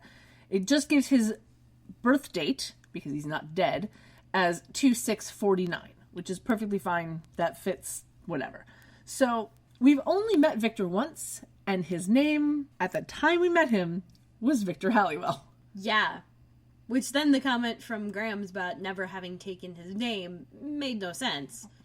But I love the idea that maybe he took hers. True, but I would like it if the whole taking names thing was more equivocal. Like, you decide whose name is prettier. Or just, like, works better. Of course, in the case of two of my friends, whose names are Schlongen and Query, there's no win in there, even though Query is an actual word. Like, it's written as that word. But Schlongen, there's no win in with. No. And she got teased for her last name, so, like, she doesn't want it all that much. Yeah. But, sometimes there's no winning, in which case I say, make up a name. Yeah. Anyway, there's a lot of continuity things. So just remember the names Jack Halliwell and Victor Jones for later episodes. When we will come back to why they are continuity errors. So we then see a finger slide. We get the names of our cousins, and we have our next continuity error as well. All of the girls they don't have first names. So apparently, according to what I read, they did originally have first names, but they were taken out of the script so as not to be confusing, which personally I think it's actually more confusing when you don't just give them names, but whatever. This is the only time we see their names. They are never spoken out loud. We never know what their actual names are. Yeah, we never know what their names are. So we have P. Bowen, who is our past Prue, and her dates on the family tree is born June of 1895 and died May of 1972. Okay, we'll put a pin in that. Wait for it. We then have P. Baxter, which is our past Piper, born September 1897, died December 1970. And we have P. Russell, which is our Phoebe, who was the only one of the three that gets an actual birth date and death date. She was born July 2, 1894, and died February 17th, 1924. We also see that P. Baxter, which again, reminding you, is our past Piper, is married to Gordon Johnson. Which is funny, because Dan Gordon. Yep. And he gets dates of born September in 1895 and died August 1965. And, okay, remember back some 30 seconds ago when we told you what past Prue's birth and death dates were. Now, in order for this whole past lives thing to work, basically, you gotta die, and then your soul is reincarnated in a child that would be Prue. However, Prue was born in 1970? Yeah. And her past life died in 1972? Yeah. Was she brain dead for 2 years? Yeah, we had no idea. So they wouldn't have had the same soul. Just saying. That just takes very, very minimal checking. Yeah. And it looks like, according to this family tree, that past Piper and past Dan were the parents to Grams. They also, according to this family tree, had a son that they named Gordon Johnson II. And we see that Gordon Johnson II was born in 1943 and died in 1970. and was married to a woman named Francine Bowen. So she was probably a cousin, even though it shows that P. Bowen was neither married nor had any children. Just saying. But here's the thing about this, which makes me laugh, and I never would have noticed it had I just been glancing, had I just been watching the show, you'd have just passed over it, whatever. But because I'm me, I had to look into this and figure shit out, right? So they have Francine as being born in 1879 and dying in 1956. So Gordon Johnson II was not only 64 years younger than his wife, but he was 13 when she died. Oh no. So, yeah. Yeah. Whoops. Like, whoever put together this family tree was a moron. Yeah. There is no other explanation. There is no other, there is no excusing the insanity that is the math of this. Right, Blue? Right. Anyway. All of them are questioning, well, which one is which? And Phoebe looks down and points to the last one, P. Russell, because she realizes today's date is February 17th. Mm-hmm. Which is how we realize we're 3 days after the last episode. Yep. And on the date it's being aired. Yep. And she's like, well, that's today, so that must be when I died. This must be me. And look, she's the same age. Only here's the thing. Dear friend and listener, yeah. If you will recall, P. Russell was born in 1894 and died in 1924. She was nearly 30. And Phoebe is 24. Right. So here's the thing. Somebody just does not know how to math. No.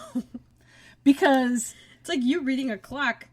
I know, right? This person with family trees. Yeah. Because, doing the math, P. Russell would have been 29. And Phoebe, at the point of this episode, is only 24. So, somebody cannot math. There are so many errors in this scene, it just made my head hurt. Mm-hmm. So many errors. So, they're all worried that Phoebe might die today if they don't figure out what happened, and then Phoebe remembers the name of the little girl from the 20s and decides to call Daryl to track her down. So, while we don't see Daryl, he is at least mentioned. And she just hopes that Christina has forgotten what she did to her dolly. Which, is a lovely little bit of foreshadowing. Yeah, I know, right? Because there's a lot of foreshadowing happening in this episode. And so, we cut over. We cut over to a shot of a sign that says Intermezzo. This is apparently a residence for retired adults. Yeah, so I wanted to see if this was a real place. But the first thing that pops up when you Google Intermezzo is the sedative Zolpidem. Okay. Yeah, that was the very first thing that popped up, was for the sedative. Sure. Yeah. So we all know it's a music term, right? But it's also the name of a hair salon in Ontario, a pizzeria in North Carolina, a bar in California, a cafe chain in Georgia. See, that tracks. And an Italian restaurant in New York that has something called Electro Brunch. I like it. Yep. And, okay, so it was like drag queens and shit. Nice. Yeah. I'll link to everything on the website, of course, because, yeah. Yeah. It does not, however, seem to be a retirement home. Although, I find it very interesting that someone would have a retirement home named after intermission. Mm-hmm. Okay, so an intermission in, a play or whatever is supposed to be the middle of the entire thing. Sometimes you'll have two intermissions, in which case it's supposed to happen in thirds. Whatever. And so, I'm just wondering, are they trying to make the residents feel younger? Or, more likely, they're trying to say that living in the retirement home is their intermission between life and death. Yes. Which is yes hilarious. To all. Yes to all. Mm-hmm. Which is an incredibly depressing way of naming your retirement home. Yeah, it's a little cruel if you think about it. It really is. Either way. Yeah. It's a little bit cruel. It's hilarious. Yep. Anyway, so inside, the girls and Leo are talking to a very old Christina who is in a wheelchair, and she immediately complains that Phoebe broke her dolly. Hey, look, foreshadowing.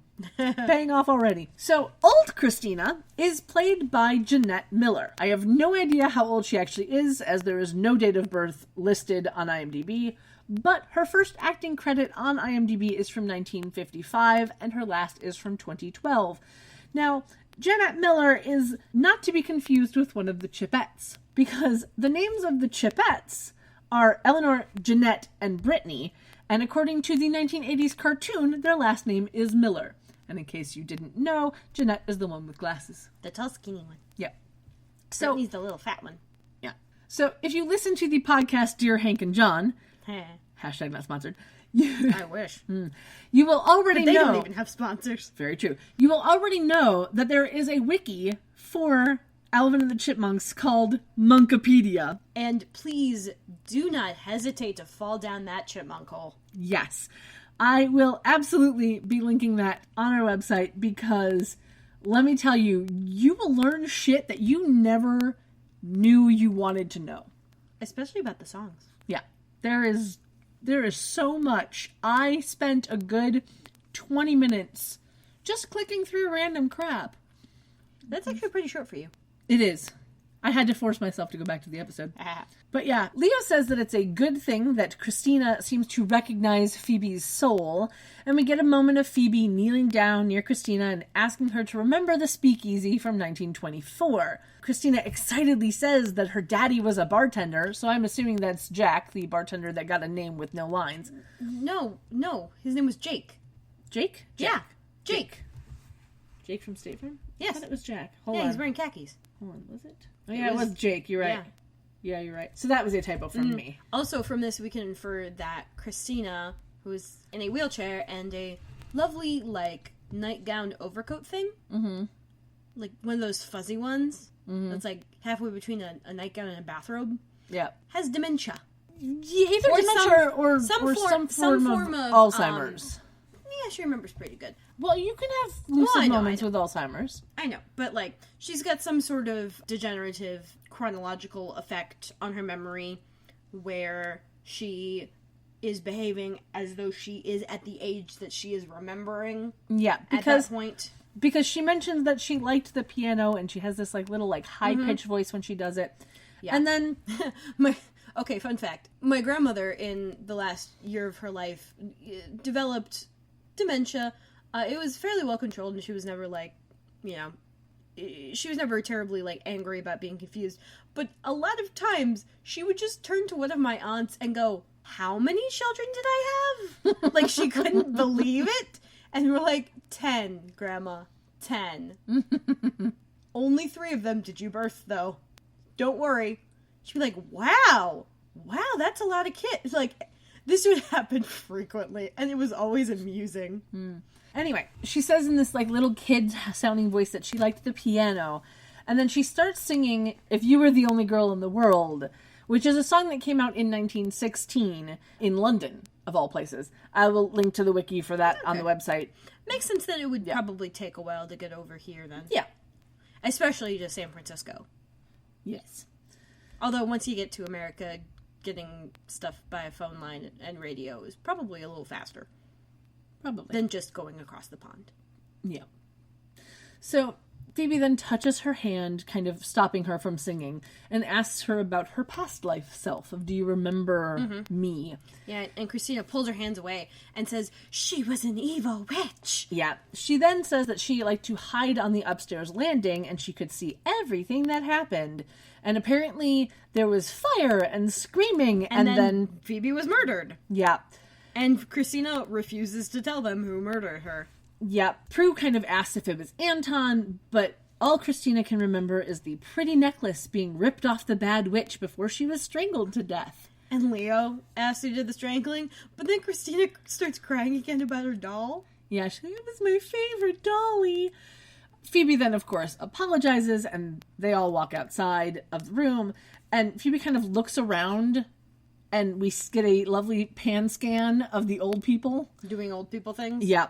And then she kind of turns to face Piper and Prue and Leo, and she has a little quip about never having to be in a place like this in her golden years. And Prue's like, we have time to figure it out. And Phoebe's like, well, we have till like midnight or I'm gonna die. I'm questioning how they fucking know this. Well, here's the thing. And Piper actually goes, well, how did you figure out midnight? And Phoebe says, midnight, full moon, it's always one or the other. I know, but like, that was funny. But the idea that they would take it to heart that she's gonna die by midnight is a little weird for me. Well, I mean, it's an arbitrary deadline. So, yeah. So Leo says that she has to go back to the past to find answers, and we have a lovely exterior shot then of the manor. So we are doing a little bit of a time jump, and we see Phoebe bring the Book of Shadows as she sits on the couch next to Prue. And Leo and Piper are kind of standing behind the couch, and Leo is like pacing and reminding her to get back before she gets killed, or they might not be able to bring her back at all. Mm-hmm. And so she begins to open up the book, and she's trying to find the future spell, and she says that she doesn't want to relive dying. She's already done that. Yeah. Prue asks if she's sure about this. Phoebe says no, and recites the spell anyway. And then she kind of falls asleep, and Prue gently lays her head down on the pillow, which wasn't specifically necessary, but it was quite sweet. Yes. And then we cut back to the past, just after past Phoebe has thrown her fireball. Like right where we left off. Yeah, right where we left off. We see the boxes blow up, and then Phoebe and Anton have a little exchange where we learn that she's wary of killing her cousins, and that he gave her the amulet that she's wearing to protect her from the good witches, and that killing them is the only way for him to get their powers so that they can be unstoppable. Now here's my question. Exposition edition. Yeah. So here's my question. What is she getting out of this if he's getting all of their powers? Delightful sex? Yeah. That, like, really, truly, I don't get what she'd be getting out of this if he gets their powers. Just saying. Just throwing that out there, putting that out into the universe. Yeah. So they then kiss passionately with way too much tongue. And we learn that the plan is to lure past Piper away from past Dan by Anton posing as Piper's former lover. And he kind of waves his hand over his face. Waves his hand over his face in the weirdest green screen face transplant I have ever seen. Yeah, like morphing. Yeah, and turns into Leo. Mm-hmm. Mm-hmm. Interesting reveal. Yeah. So they then go inside where a man is singing If You Were the Only Girl in the World. And because this is a song that is now in the public domain, it is indeed on Netflix. Yes, I checked. Very excited about it. Either because it's in the public domain or because it's a live performance, so it would be weird for them to show a dude singing the song and not have it be that song. I'm assuming it was because live performance. It could honestly be either one. I'm not sure whether or not the song is in the public domain. It's old enough. Because if it was written in 1916, it would have passed the 75-year limit from death of author, possibly. Possibly. I could check IMSLP. I'm not that worried about it. Which is, for all of you not in the know, a delightful website called the Internet Music Score Library Project. It has so much fucking sheet music that's all in public domain, including, like, all your major symphonies and, like, art songs and crap. And as a music major, this was the best resource. Nice. It was great, because it's all in PDF form, too. So you get to print it out. Very cool. Yeah, you don't have to, like, go scan and spend your money on copying shit that isn't going to turn out right because you don't know how to work the fucking copier. And you never learn, no matter how long you try. Hey, I used to work at Kinko's. I had to learn. I know, but going in there, like, twice a week, I could never learn. It was a similar learning curve for laundry, actually, for me. Like, until I got to college, I did not really know how to do laundry. Like, it kept getting explained, and I'd try, and then I'd fuck it up somehow. I was never quite sure how.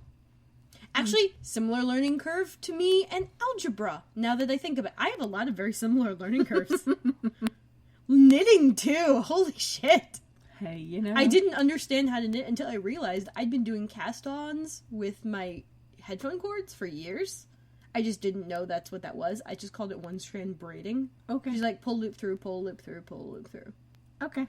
You don't know how to knit, I don't know how to knit. Okay. Well, any knitters out there, you'll get what I mean, hopefully. I can sew, kind of. Yeah. Like, I have enough knowledge that I know how to thread a needle, tie it off, and sew up a tear. And, like, finish that that's all thing. That's all I have, really. Yeah, that's all I got. And I took home ec I learned how to sew. Yeah, but you did that like 20 years ago. More than.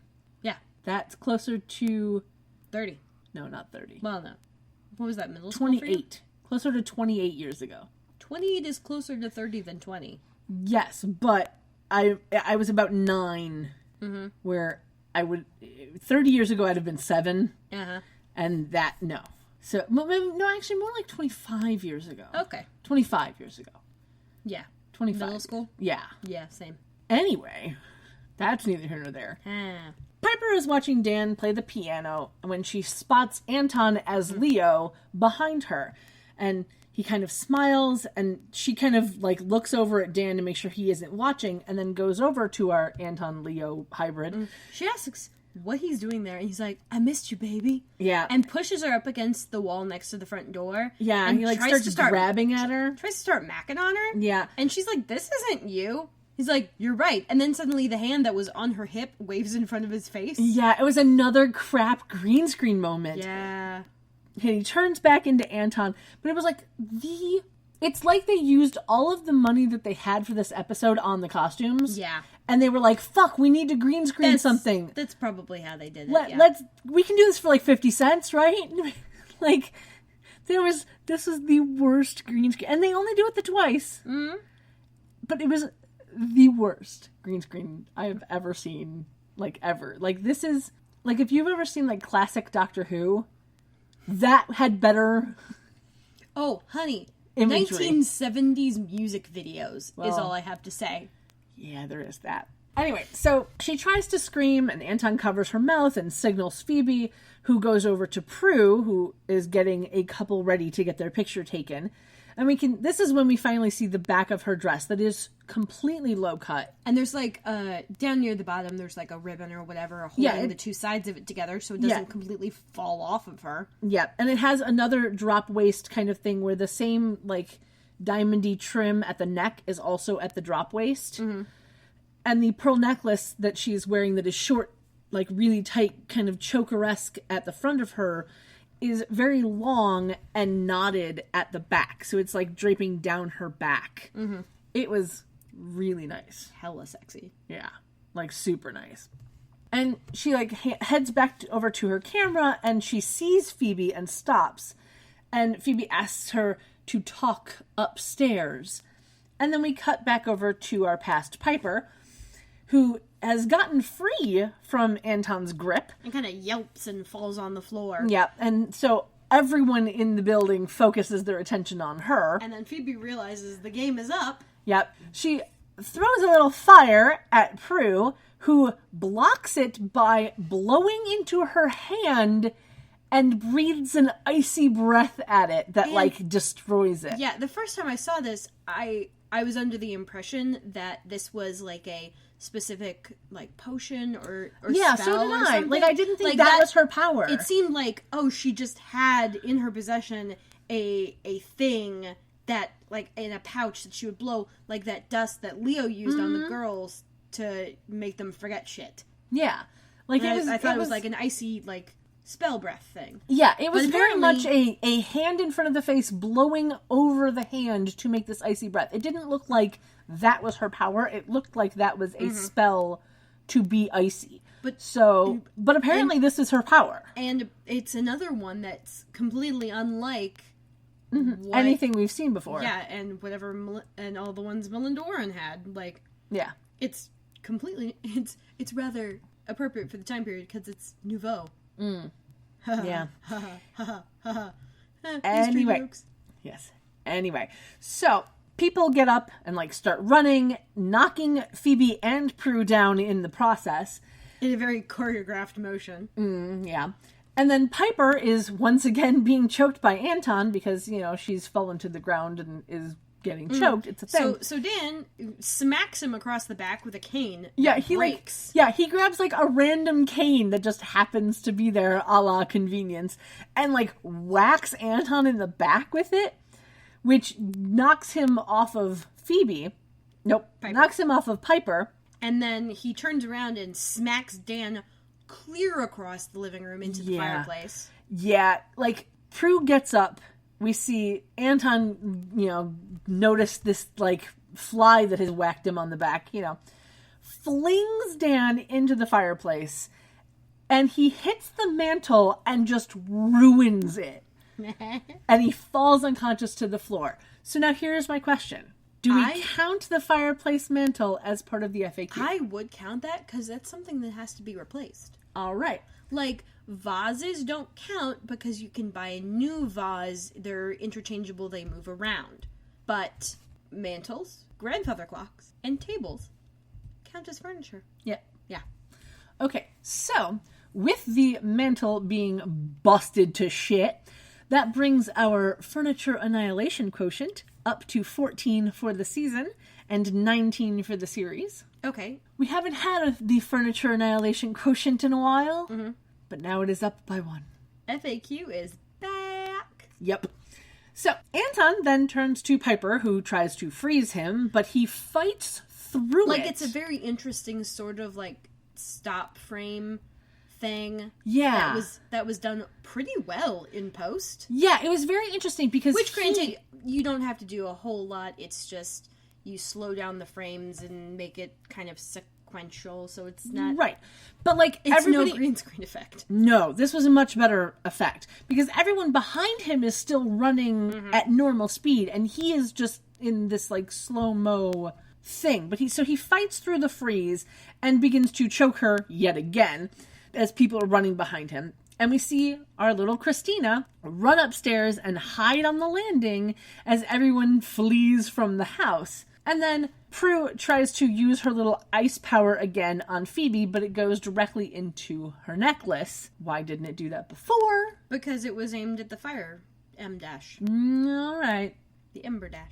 Phoebe taunts her about being powerless, and then Prue, like, pulls a string, triggering the camera flash, which blinds Phoebe for a moment, because if you don't know, old cameras, the flash was literally gunpowder on a strip, and you lit it up. Yep. It basically just gave you a flash of fire. And you time it with the aperture of your camera opening so that the light will flood the camera and be captured on the film. Exactly, which is why the line of her being a good photographer actually means something. Yeah. Because that meant that she had amazing timing and that she didn't have to take like 12 pictures to get one good one, that sort of thing. Because you would have is it a string for the flash? You have the string for the flash and then the button for your camera aperture. And you could do longer exposures, certainly, but at this point in time, the film didn't need that long of an exposure to actually get it. Back when you had, like, tintypes and daguerreotypes, you would have to have a longer exposure because the film was not as sensitive to light. It would take a while for it to go in, which is why you'd have to sit still for a very long time. Which is why, in a lot of old photographs, people aren't smiling, because it is very hard to keep a smile on your face for 3 minutes. For 3 minutes, yeah. Although there are some really great outtakes of Victorian people who smile in the middle of a photo. Yes. It's adorable. They're a bit blurry, granted, but, they're still fucking cute. Yeah. And I'm so glad they exist. And it's a little morbid, but this is why sometimes the only pictures that people have of their loved ones are when they're dead. Because they don't move when they're dead, so it's easy to take a picture of them. So Phoebe gets blinded for a moment, and Prue does a flying kick and knocks Phoebe down into the living room. Yeah, it's kind of funny. The parlor, I guess that would be.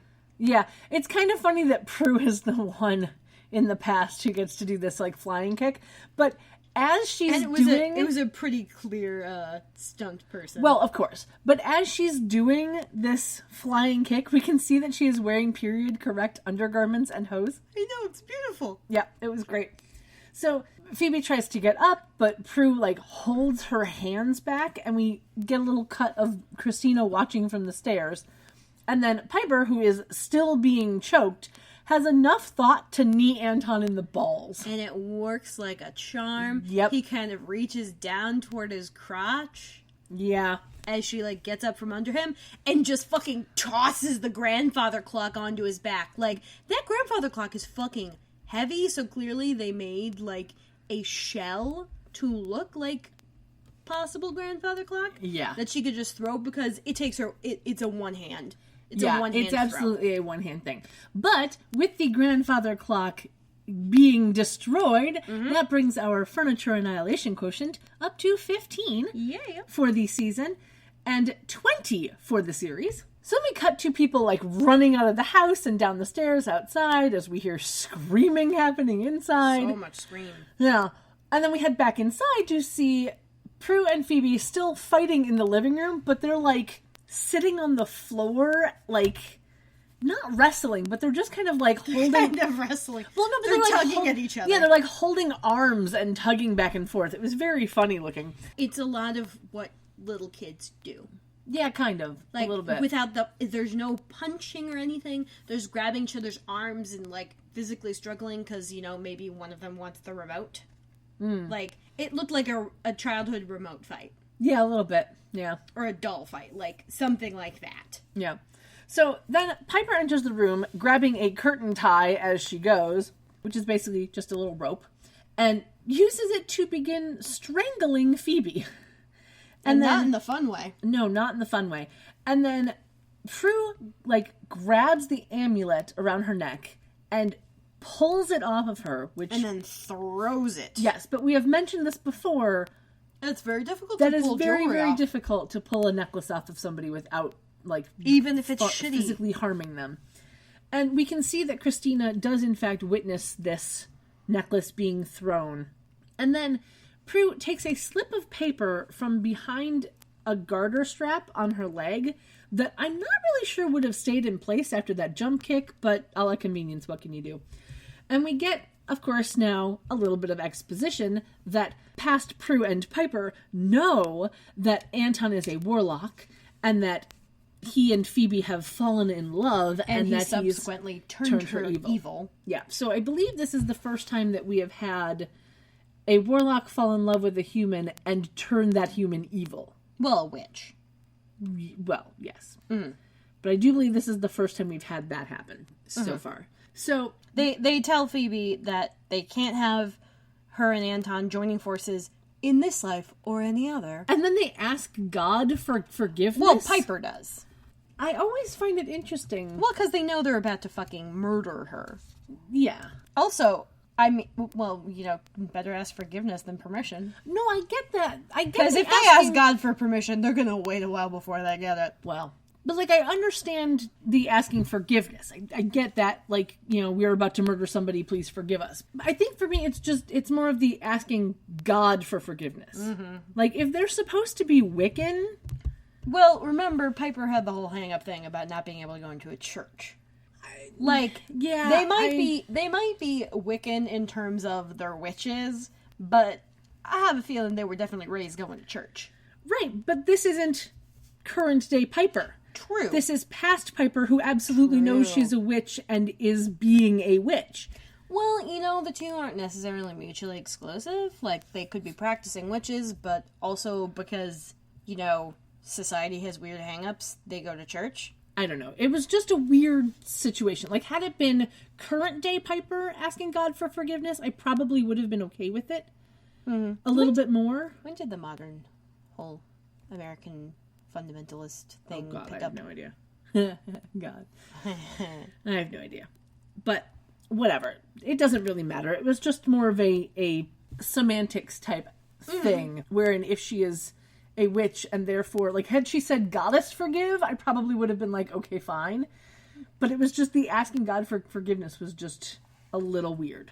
Whatever, it doesn't really matter. Yeah. So Prue then holds out the piece of paper where they can both see it, and they both read the spell, "Evil witch in my sight, vanquish thyself, vanquish thy might, in this and every future life." Which is a weird Wiccan way of saying, stop hitting yourself. Stop hitting yourself. Yeah. It's also a weird Wiccan way of saying, you and every other incarnation of you shall die. And you're gonna do it yourself. And and it's gonna somehow be you killing yourself. Now, here's the other thing, if you think about this logically, is that Phoebe is probably the only next incarnation of this. It's possible, yeah. Because, like, the timing of this would seem that, like, she didn't have kids because, they kind of killed her. So this is the next generation. Well, it goes with that bad Beverly Crusher style wig. So, well, there is that. So yeah, anyway, so we cut to present day where Phoebe wakes up with a gasp, and then she stands up trying to get away from Prue, who of course follows after her asking what's wrong, and she informs them that they were the ones trying to kill her, and we go to commercial break. Dun dun dun. And when we come back from commercial break, we see Phoebe coming around the corner upstairs, heading toward her bedroom, and Piper, Prue, and Leo are all following her, trying to get her to see that, they'd never hurt her, and she quips back that they cursed her in her past life, and Prue, goes to grab Phoebe's arm, and Phoebe, draws her hand back, and Leo then tries to calm her down, and Phoebe's like, well, I tried to kill them first, which that surprises the fuck out of them. And then she just walks into her bedroom and slams the door.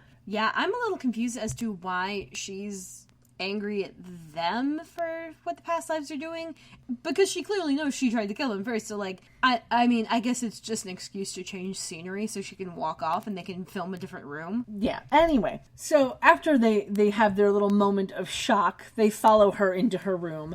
Piper opens the door and Phoebe is sitting on her bed, staring out the window.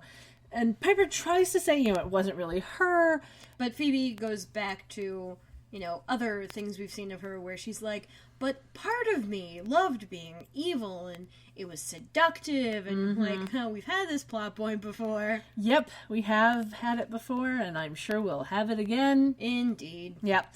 So she basically is like, it was a part of me that I can relate to, and she's scared that's who she really is. So she is this evil person. And then Prue comes to sit next to her on the bed, and she's like, no, you're good because you've evolved and grown. And then Phoebe's like, yeah, but past Phoebe was good before she fell in love with Anton, who, oh, surprise, was a warlock. And she kind of looks over at Piper, and Piper shrugs. Yeah, it was the cutest little moment in this scene where it's just like, yeah, well, we've all been there, Yeah, and she explains that Anton could apparently glamour into any one he wanted to, and that's how he lured past Piper, by glamoring into her former lover. And Piper's like, well, who was that? And then Leo pipes up and he's like, oh, that was me. He's like little Hermione in the back, just like, me, pick me. Yep, he's like, that was me, or, my former self. And everyone's like, how the fuck do you know this? Yeah. So Leo's like, well, and this was some world building I actually enjoyed. Because he's like, well, when you become a white later, they let you see your past selves and how things went. So you can, learn from shit. Yeah, you get some perspective. And, of course, then Piper gets a little bit upset that Leo never mentioned this to her. Why did you never tell me that we were lovers in a former life? And this is where I enjoyed this particular scene with Leo. He says that he didn't want to influence her. He basically says he wanted her to pick him all on her own. And while I enjoy the sentiment, it's neither the time nor the place. But it is kind of, because it really is neither the time nor the place in terms of, the discussion that's going on. But that's kind of the point of why it's stuck in there. And then Phoebe's like, hey, bring it back to me. Yeah. And then Piper's like, we'll talk about this later. Yeah, exactly. So it was the time and place because they had been talking about it, and so he mentioned it. And then it was the we'll talk later thing. And then Prue brings it back around, asking why killing past Phoebe means that present Phoebe has to die. And then Phoebe tells her about the curse, saying that Anton is immortal and that their past selves thought that he and past Phoebe were soulmates. So Piper then wonders, does that mean that Anton is still alive somewhere? Which, spoiler, he totally is. Because why wouldn't he be if he's immortal? But Phoebe just kind of shrugs, I don't know, he could be. And Leo wants to know how they protect Phoebe in this life. And Phoebe then mentions the amulet, saying that, maybe Christina knows where it was because she saw the whole damn thing. Prue, of course, is like, well, we should check the Book of Shadows first, because that's where she goes first. Yeah, maybe there's a spell to find lost objects. If they lost it.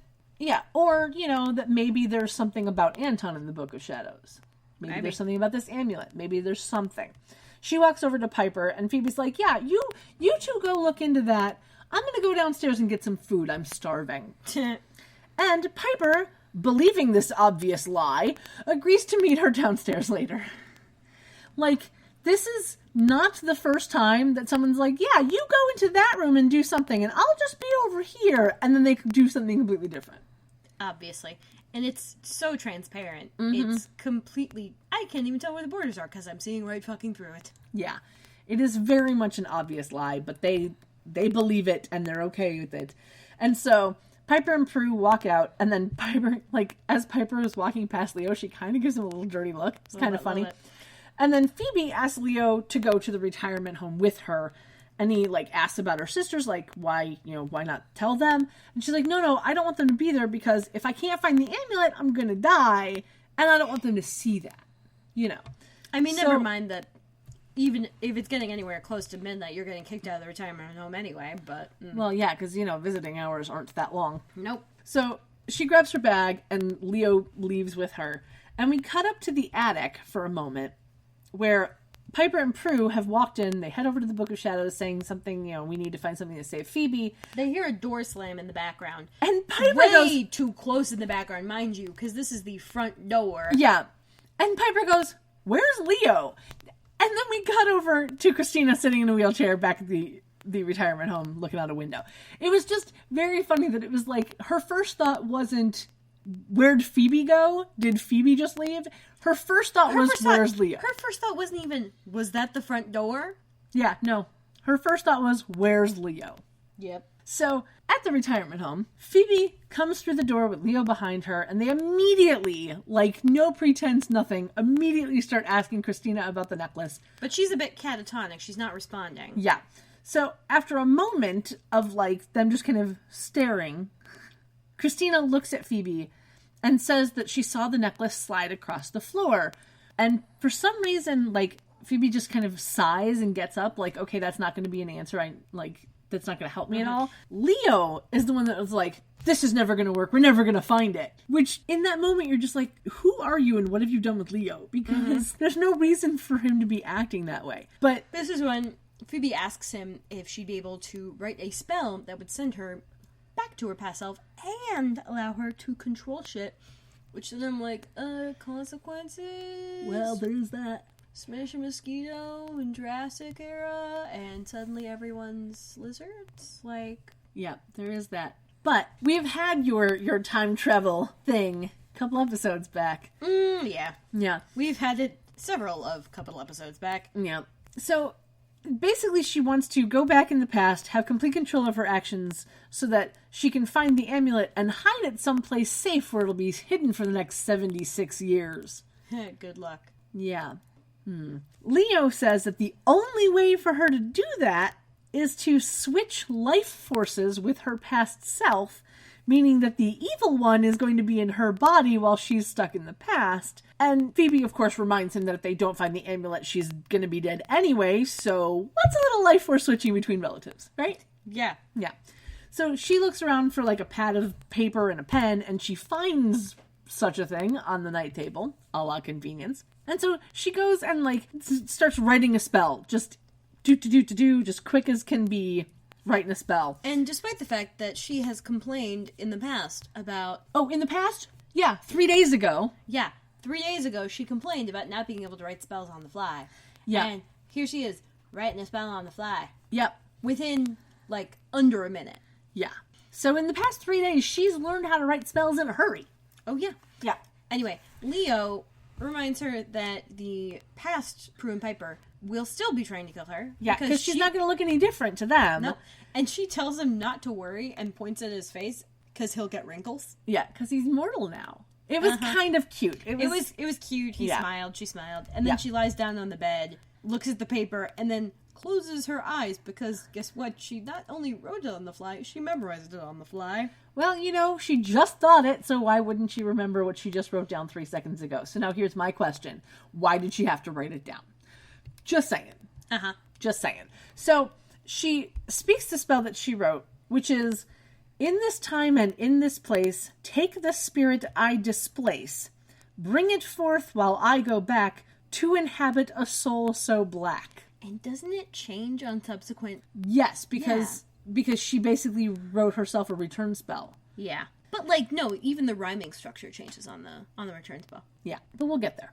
Anyway, her face then, like, flashes purple. And kind of bulges a little? Yeah, it was a little, like, have you seen It ripples. Have you seen the original Mighty Morphin Power Rangers movie with Ivan Ooze?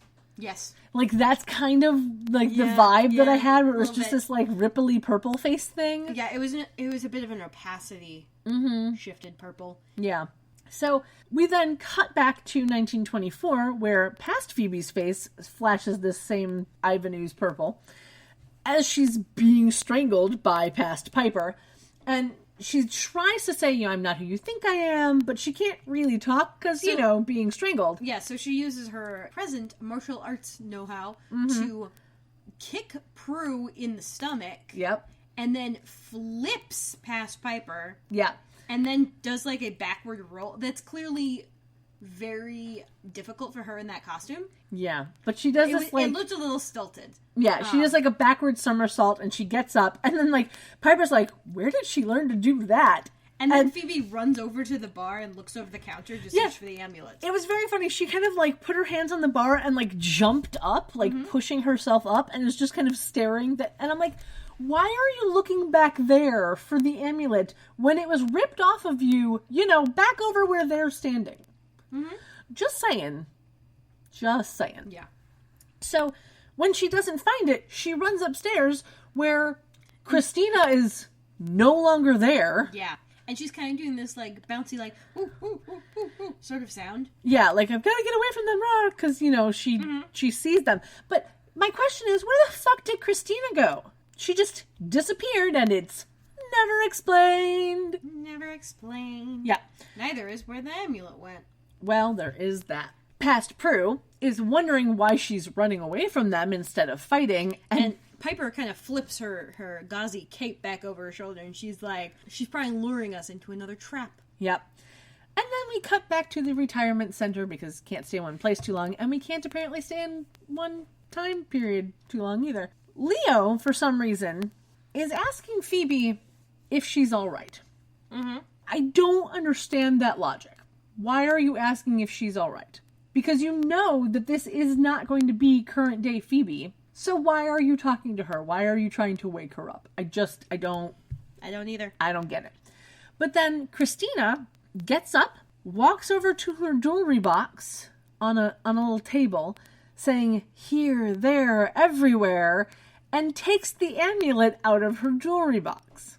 She holds it up so that Leo can see it. And we get a nice shot, kind of from his point of view, where you can see it, but like you see the back of the center jewel, so it's like a little silver mirror back. Mm. And then a reverse shot of the amulet in the foreground, where you clearly see it. Mm-hmm. And it's definitely the same one. Yeah. And he kind of like looks very confused. And he walks up to her, and he's just kind of frowning. And she waves her hand in front of her face and changes into Anton. Now, mind you, the actress playing Christina is quite short, especially in comparison with Leo. Mm-hmm. When she morphs into Anton, they don't change her height. And then we get a reverse shot where he, like, backhands Leo into the bathroom, knocking him out cold through this flimsy fucking door. Yeah, this does not count toward the furniture annihilation quotient, because it's not in the house. It does not count to the FAQ. And the real Christina is gagged and tied to a wheelchair. In the bathroom. So apparently he found another wheelchair to inhabit. Which, shouldn't be that hard. No, not an old folks' home. Yeah. He probably just wheeled around like, I'm going to visit Grandma. Yeah. But it also shows that while it was never explained what happened to the amulet or Christina, that I'm assuming that Anton had to have taken the amulet because I doubt Christina did anything. Yeah. Anyway, Anton then walks over to our Phoebe on the bed. And he's kind of low singing, if you were the only girl in the world. Yeah.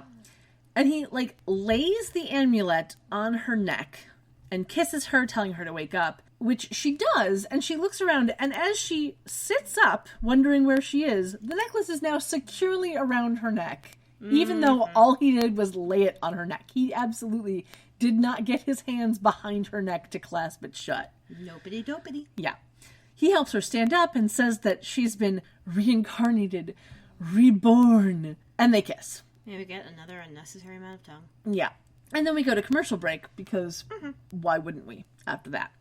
When we come back from our commercial break, we are in an exterior shot of the manor in 1924 where we don't see the swan hitch, even though it should be there. It looks like it might possibly be hidden behind the car that's parked in front, but I'm not positive on that. But we do get to see the street lamp. And I don't remember if it's the same kind of street lamp as we've seen before. I don't know. know. You're the one who pays attention to that shit, and you have a horrible memory. I do, and, I haven't taken the pictures, so there's that. Yeah, you gotta get on that shit. I'm trying. I know. Hopefully, I will have them before we start season 3. That is the hope. Here's to hoping. Yeah, because we're probably going to take an extra week off between seasons 2 and 3, depending on timing. Yeah. We'll see. Okay. So, Prue and Piper are, in the past, coming toward the stairs where Phoebe is hiding on the landing. yeah. Christina, nowhere to be found. Never explained. Yep. Phoebe tries to, yell down the stairs at them that she's not who they think she is. Yeah. That And she's from the future or whatever. And I believe Piper goes, we must have cut off the blood flow to her brain. It was really funny of that, moment of, she is talking crazy right now. Huh. Yeah, Phoebe says, screw this, and kind of does a wall sit to say the return spell. Yeah, and the return spell is, in this time and in this place, take the spirit I displace, bring me forth while she goes back to a soul so black. So it was a nice little... Yeah, and they changed the rhyming scheme a little bit. Yeah, not much, though. The meter, they changed the meter. Yeah. But it doesn't work, and she stands up with a little, uh-oh. Yeah, it was kind of funny. And then Prue, of course, then tries to use her power again with the icy breath. But it misses and hits a wall sconce behind her. It shatters the lighting fixture. And again, that does not count toward an FAQ because it's just a lamp. Mm-hmm. And it's a lamp that doesn't exist in the future, so at least I don't think it does. Maybe? I don't remember. I don't remember either. But whatever. So then we cut back to the retirement center because can't stay in one place too long. And Prue is bringing Christina a glass of water from the bathroom. She is now lying on the bed. Yeah. And Leo is by the bathroom door rubbing his chin where he got smacked. Yeah, it was kind of funny. Prue, helps Christina, who's lying in the bed, take a little sip of the water, and she thanks her just as Piper enters the room and, stands next to Leo. Yeah, Piper asks how Christina is doing, and Leo's like, I'm fine, thanks for asking. Yeah. But Piper's like, you don't get any sympathy from me. Yeah, she's not having it. She's still mad at him, not because of before, but because of him letting Phoebe cast this spell. So at least she's mad at him for something current. Mm-hmm. Yeah. So Prue then asks Christina if she wants anything, and she asks for Jell-O, which I thought was really cute. So let me tangent for just a second on Jell-O. Have you ever seen a picture or a YouTube video of someone making a Jell-O item where you just look at it and you wonder why anyone would ever think of eating that? Occasionally, yeah. Ham and peas in Jell-O, or salmon and cottage cheese, or tuna and olives. And you're looking at this going, why? Why would you ever put that in Jell-O? Because you lived in the 50s? Yeah, because apparently in the 50s, there were savory Jell-O flavors. Mm-hmm. I did not know this until I looked it up. The few that I found were celery, Italian salad, mixed vegetable, and seasoned tomato. Because this was back in the easy prep food craze, where they had... You'll see these sometimes in really old recipe books, these completely nonsensical things, where they're just like, oh, this newfangled gelatin dessert thing. Yeah. But you can use it to make all sorts of items. Yeah. I think one that I saw that I would totally be like, if somebody made that, I'd probably gag, but I'd still probably kind of try it. Yeah. Was a lemon Jell-O with salmon. And I kind of go, that actually makes sense. If you reduce the sugar amount of the gelatin, that could be pretty decent. It's all unsweetened gelatin. That's the whole point. Yeah. That was the whole point. But, that's one where I'm going, I could possibly actually see that because you put lemon on salmon. Yeah.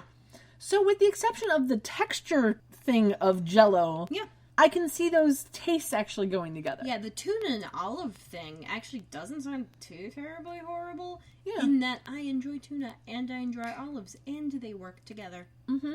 But the Jell-O part is It's not even so much the like wild card. Yeah, but it's not even so much the flavor of the Jell-O as it is the consistency of the Jell-O. The texture is the problem that I have in that. Mm-hmm. Yeah. So while these like recipes are still probably like super gross, they're not nearly as gross as I thought of them being, because when you see like something in a red Jell-O, it could have been seasoned tomato instead of cherry. Coulda. Yeah. So anyway, I will leave a link to the wiki for Jell-O on the website, as well as a link to a BuzzFeed article that shows off a few of the retro foods of them trying. Yeah. Who made a video of trying retro recipes? I know Emmy made in Japan. I know she's done a couple. I specifically remember someone looking through and finding retro recipes and then trying them with her husband. I don't know of anyone trying it with somebody else, but I know that I have seen Emmy Made in Japan do a couple of them. Because I remember her doing, like, little cocktail hot dogs. I'm fairly certain. Okay.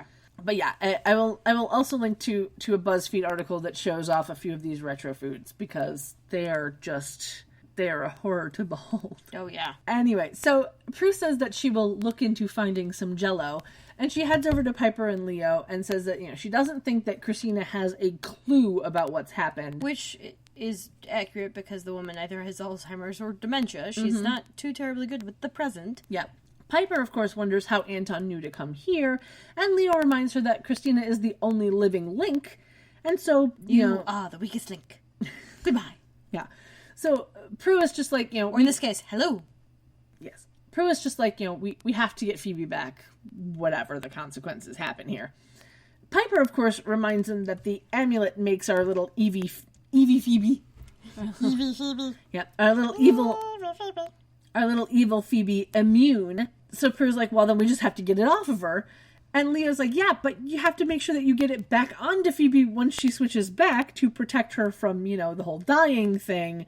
And they agree on the plan to go back to the manor because they figure that's where Anton's going to be. Mm-hmm. So back in 1924, we get our past Prue and past Piper upstairs looking for our past Phoebe, who is our current Phoebe. Yeah. See, this is where the P names get a little bit much. Yeah, so stop using them. Mm-hmm. They walk through kind of a threshold down the hall, and then we stay on that shot as we see Phoebe come out from around the corner. Yeah. And run back down the hallway to the stairs. Yeah, and she's like, the entire time she's running behind, she's like looking over her shoulder to see if her cousins are following her. And as she's heading toward the bottom of the stairs, she starts to say the return spell, but turns and backs into Anton, who is standing in the dining room. Yep. And he kisses her, and she is trying not to kiss him back. And then he says, "You're too good to be true," which she takes as a reminder of, oh yeah, I'm good. And she kicks him in the face.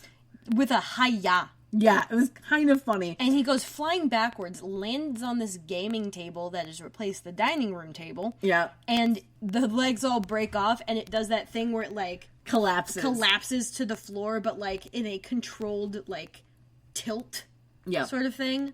Yeah. And, they're, plastic poker chips, and they go flying through the air. Though they might not have been plastic. At least they're probably clay.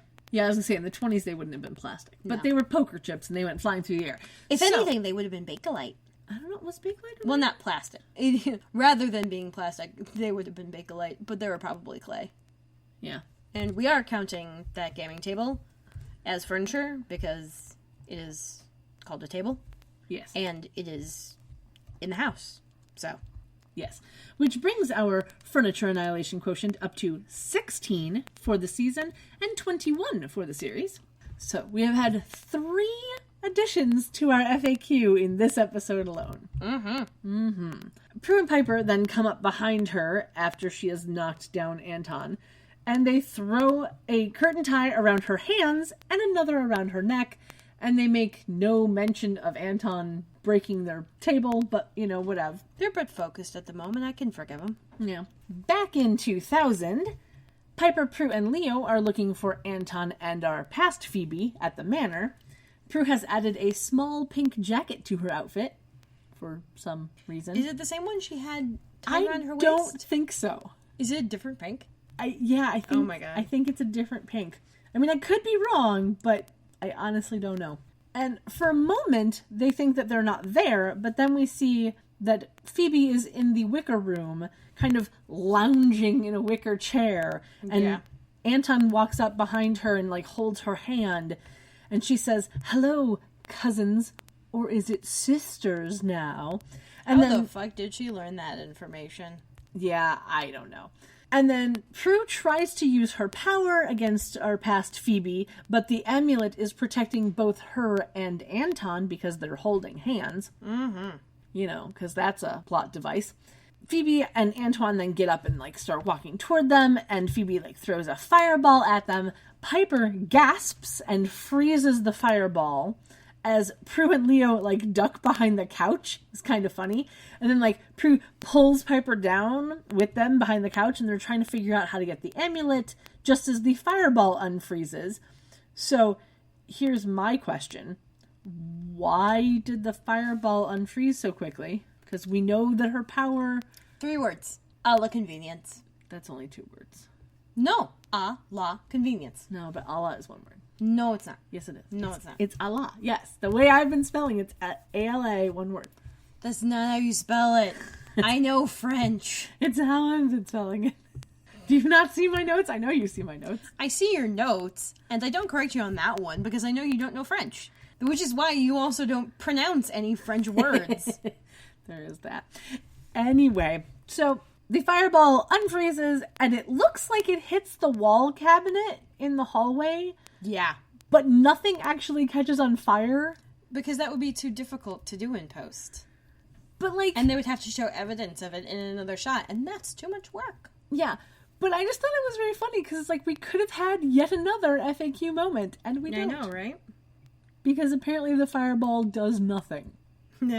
Which I'm assuming, and this is just my own headcanon, that the fireball does nothing because she hasn't taken another increase my power by 3-fold potion. Probably. You know? So there's that. Mm-hmm. Anyway, so we cut back to 1924 for like a moment where Phoebe is trying to say the spell again while still being choked. And then we cut back to 2000 as Phoebe and Anton are walking toward the couch. And Anton lets go of past Phoebe's hand as Piper walks up to them to like get Phoebe's attention. Leo pops out like a daisy from behind a couch to distract, and then Prue, also like a daisy, pops up behind the couch again. Yep. And Phoebe like shoots a fireball at Prue, who uses her power to direct the fireball. And this is where it did kind of look like a fire line, I guess. An ember dash. Yeah, it becomes a V. Yeah. And hits Anton. And then... And he just is on flame. Yeah. He bursts on in... flame. He's on flame. He's en flambe. He bursts into fire. Flambe. Yeah. He bursts into fire, and he and like our past Phoebe kind of look at each other sadly, and then he screams and turns to dust, and Piper comes up and like whacks Phoebe over the head. But I don't know what she whacks her with. It seemed wooden and vaguely cylindrical. Yeah, like what did she grab? Let's hope it followed the rule of thumb. Well. Yeah. Well, they're not married to each other, so I guess it doesn't matter. Yes. I'm not going to link that one. Google that shit yourself. Anyway, Phoebe's body falls to the ground. Piper then apologizes to current Phoebe, which I thought was very funny. And then Leo tells them to get the amulet. Right. So Prue walks around from behind the couch to get it, even though Piper was closer. And they pull it off of her. Let's waste a few seconds. So they pull the necklace off of her, and then we cut back to 1924, where Phoebe finishes the spell just in the nick of time. Her face ripples and flashes purple, and then she collapses because she did. Yeah. Well... And she's passed out. Or she's at least just gone unconscious. And then we cut back to 2000, where Phoebe's face flashes purple once again, and she sits up with a gasp. A very strong gasp, because she's been really choked. Yeah. And Piper realizes that this is present-day Phoebe. And they immediately stick the amulet on her. Yeah. It glows for some reason, and Phoebe catches her breath. Yep, and then it stops glowing, and Phoebe is perfectly fine. Yeah. All is good, and she thanks them for saving her life. All of them. And I'm just very confused about why the curse then would kill her now. Like, is the idea that if they can't kill Anton and he comes back, then that triggers her to die in a future life? I don't know. Because if the point is that she just doesn't have future lives, then Phoebe wouldn't exist, which is obviously a problem.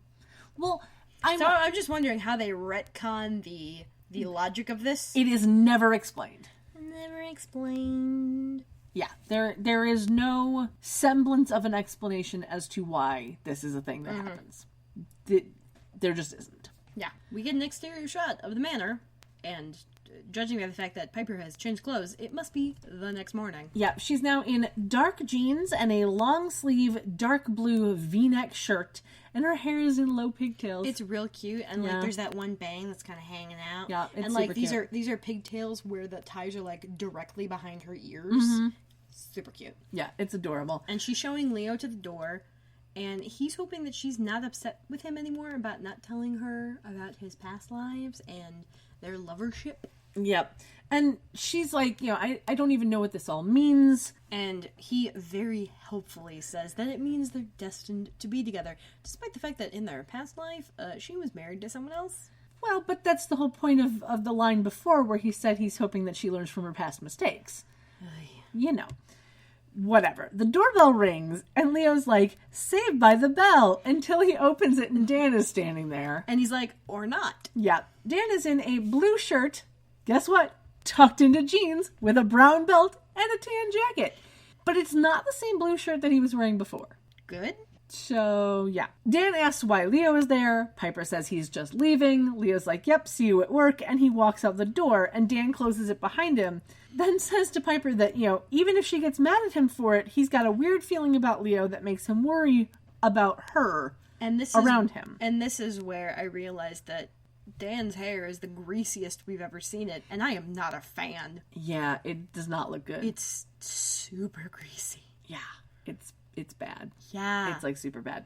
But so Piper is confused. She's like, you're talking about Leo? Like is this the same person we're talking about? Yeah, and she just Dan doesn't get apparently has had his brother-in-law who works for the State Department. Which is just code for we couldn't figure out what job they have, but they have access to records. Yeah. Check Army records, and the only Leo Wyatt that they could come up with died 60 years ago in World War II. Yeah, so I'm not going to tangent on it, but I'll put a link to World War II on the website for anyone who wants to know, because I'm me, and why wouldn't I? Yeah, and Piper, like, in her face, you can see she's like, oh yeah. And then she goes, there must be a mistake. But Dan starts getting upset and yelling about how there's no record of a Leo Wyatt anywhere. Yeah, it's like he doesn't even exist. And this is where he annoys me. And I understand that, like, he's upset because she doesn't seem to be taking him seriously. But, like, he yells at the drop of a hat. Yeah. And this is why, like, this exact moment is the reason where I'm like, I do not like you, Dan, because you have anger issues. Like, if you can yell at the drop of a hat, that means you're one step away from smacking somebody. And I don't like it. Nope. So, we're just going to say that. Oh, right. No, sorry. I just remember the whole bit about his brother-in-law working in the State Department, because that's why they were in Saudi Arabia, and that's why Jenny had to go live with him. Okay, this one makes sense. Okay, yeah. I just remembered that. Yeah, that's all right. We all kind of forgot about Jenny. I know, right? Anyway, Yep. So he tells her to watch her back around Leo, at least until he can figure out who he really is. And Piper nods and says okay. Because she's got nothing else to say to this. Yeah. And then Dan kisses her and says he has to go, and he leaves. So I want to know, why did he come over? Like, what would have happened had Leo not been there when he got there? Would he still have mentioned his brother-in-law looking up these army records? Would they have had any sort of conversation at all? Would this conversation have gone in a completely different direction? Like, why did he decide to show up that morning? I don't know. Never explained. Anyway. We got to Phoebe's room. In our final scene of the episode, Prue walks in wearing a pink paisley handkerchief-style top and black pants. And Phoebe is sitting on her bed with the Book of Shadows. She's wearing an incredibly low-cut white top. Yeah. Like, it's scoop neck, but it looks like the neck has stretched. Yeah, it's like... Until you're getting, like, basically all of her boobs. Yeah, I lovingly called it boob neck. Yeah. As opposed to scoop neck, because it was super low. And it had, like, a little lacing detail underneath. Yeah, lacing or ruffle or something. Yeah. And these, like, yellowish silk pants with, like, a pattern on them that looked like blue water. Like, you know that one painting of, like, the blue water that's... The wave? Yeah. It kind of looked like that at the bottom of the pants. Yeah, that's... Ah, shit, what's his name? Famous Japanese artist who did that. Because it was originally, like, a wood cutting or something. Yeah. I don't know. Mm-hmm. But that's But it's called the wave. Okay. But that's kind of what it looked like on the bottom of the pants. It was a little hard to tell. And my favorite version of it is it's made of cookies and there's Cookie Monster. That's awesome. That's beautiful. It's such a bastardization of the original artwork, but I love it. Anyway, so Prue asks if Phoebe's okay, and she says that she is, and that she's writing a warning about Anton in the Book of Shadows, you know, just in case, hoping that it will help her future self someday if it's needed, as long as her future self isn't evil. Although I don't know that there's necessarily a way for him to still be alive. Yeah, because he actually literally mentions vanquished that. himself. Well, no, no, it was technically hers, yeah. it was hers. Yeah. But, like, Prue actually asked that of, like, do you think we not vanquished him? Like, yeah. But she's like, you know, just in case. Yeah. And then she makes the joke of, you know, I just hope that my future self is, you know, near the Book of Shadows. And Prue's just like, I think we're always going to be near the Book of Shadows. Yeah. Which is kind of cute. Like, it was that, like, I don't think we're ever going to not be here. Because, you know, we've seen ourselves now in the past, and we were here. And we've seen ourselves now in the future, and we were here. So something tells me we're never fucking leaving this house, and we're never leaving the Book of Shadows. Never. So Prue then sits on her bed, saying that they all have a little bad in them. But, you know, Phoebe going bad usually tends to mean that things catch on fire, which is kind of funny. Oh, yeah. Phoebe laughs, and Prue's like, you know, it's just as natural to be bad as it is to be good, but it's the choices that you make that make you good. Yeah. And then Phoebe gets her cute little, like, little girl voice, and she goes, but it's okay to be bad every once in a while. And Prue's like, oh, yeah. A lot. Oh, yeah. Yeah. And they laugh, and we go to the end credits. And it's really, really funny because this is another little bit of foreshadowing for, like, is it the next episode? Oh, yeah. Yeah, that is. Very. Yeah. So it's this little moment of you're just like, well, all right. Mm-hmm. This entire episode has been foreshadowing for things. Yep. It's just interesting. Very. But yeah, that's the end of the episode. Mm-hmm. Which means we are on to our ratings. I think you gotta go first this week. All right, I will go first. This week's episode, I'm giving a 7 out of 10 family tree fails. Because it is just so bad. Now, it was going to be once again with the foreshadowing, but that seemed a little bit on the nose. Just a little bit. So what would you rate this episode, my dear? I'm gonna give it 7 out of 10 Ember Dashes. All right. With our ratings done, that means we are on to our outfits. Do you have a favorite outfit? My favorite outfits were all from the 20s, minus Prue's fucking awful wig. Yeah. Which I saw you put as well. Yeah, for Prue, it was definitely the blue 1924 dress minus the wig. Like, the dress was just stunning, and if I had a body for it, I would totally wear that someplace. That would be like a cosplay convention thing. Oh, like, yeah. I would totally wear that dress. For Piper, I kind of liked her final outfit. It was a classic, you know, blue v-neck with jeans, but it was a really nice, like, outfit. Like, I would totally wear that today. Yeah. I didn't really like her 20s dress so much. Mm-hmm. It was a little plain, a little basic, actually.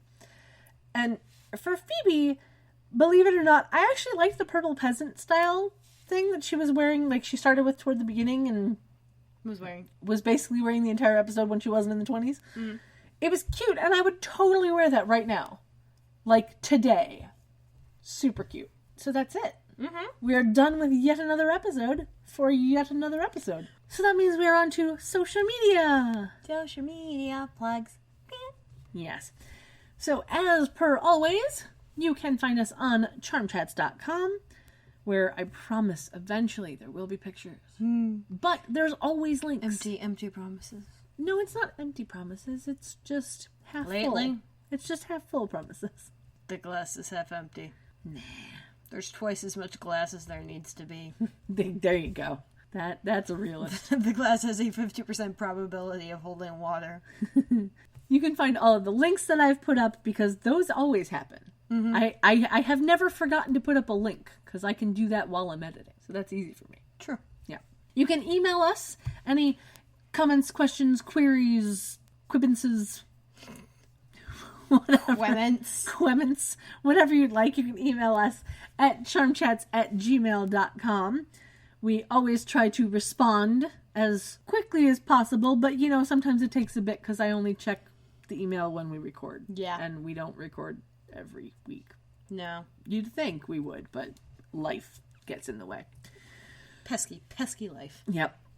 You can find us on Twitter at CharmChatsPod, where I usually do reply very quickly. Yes. Because that goes to my phone. Yeah. So I see that one really fast.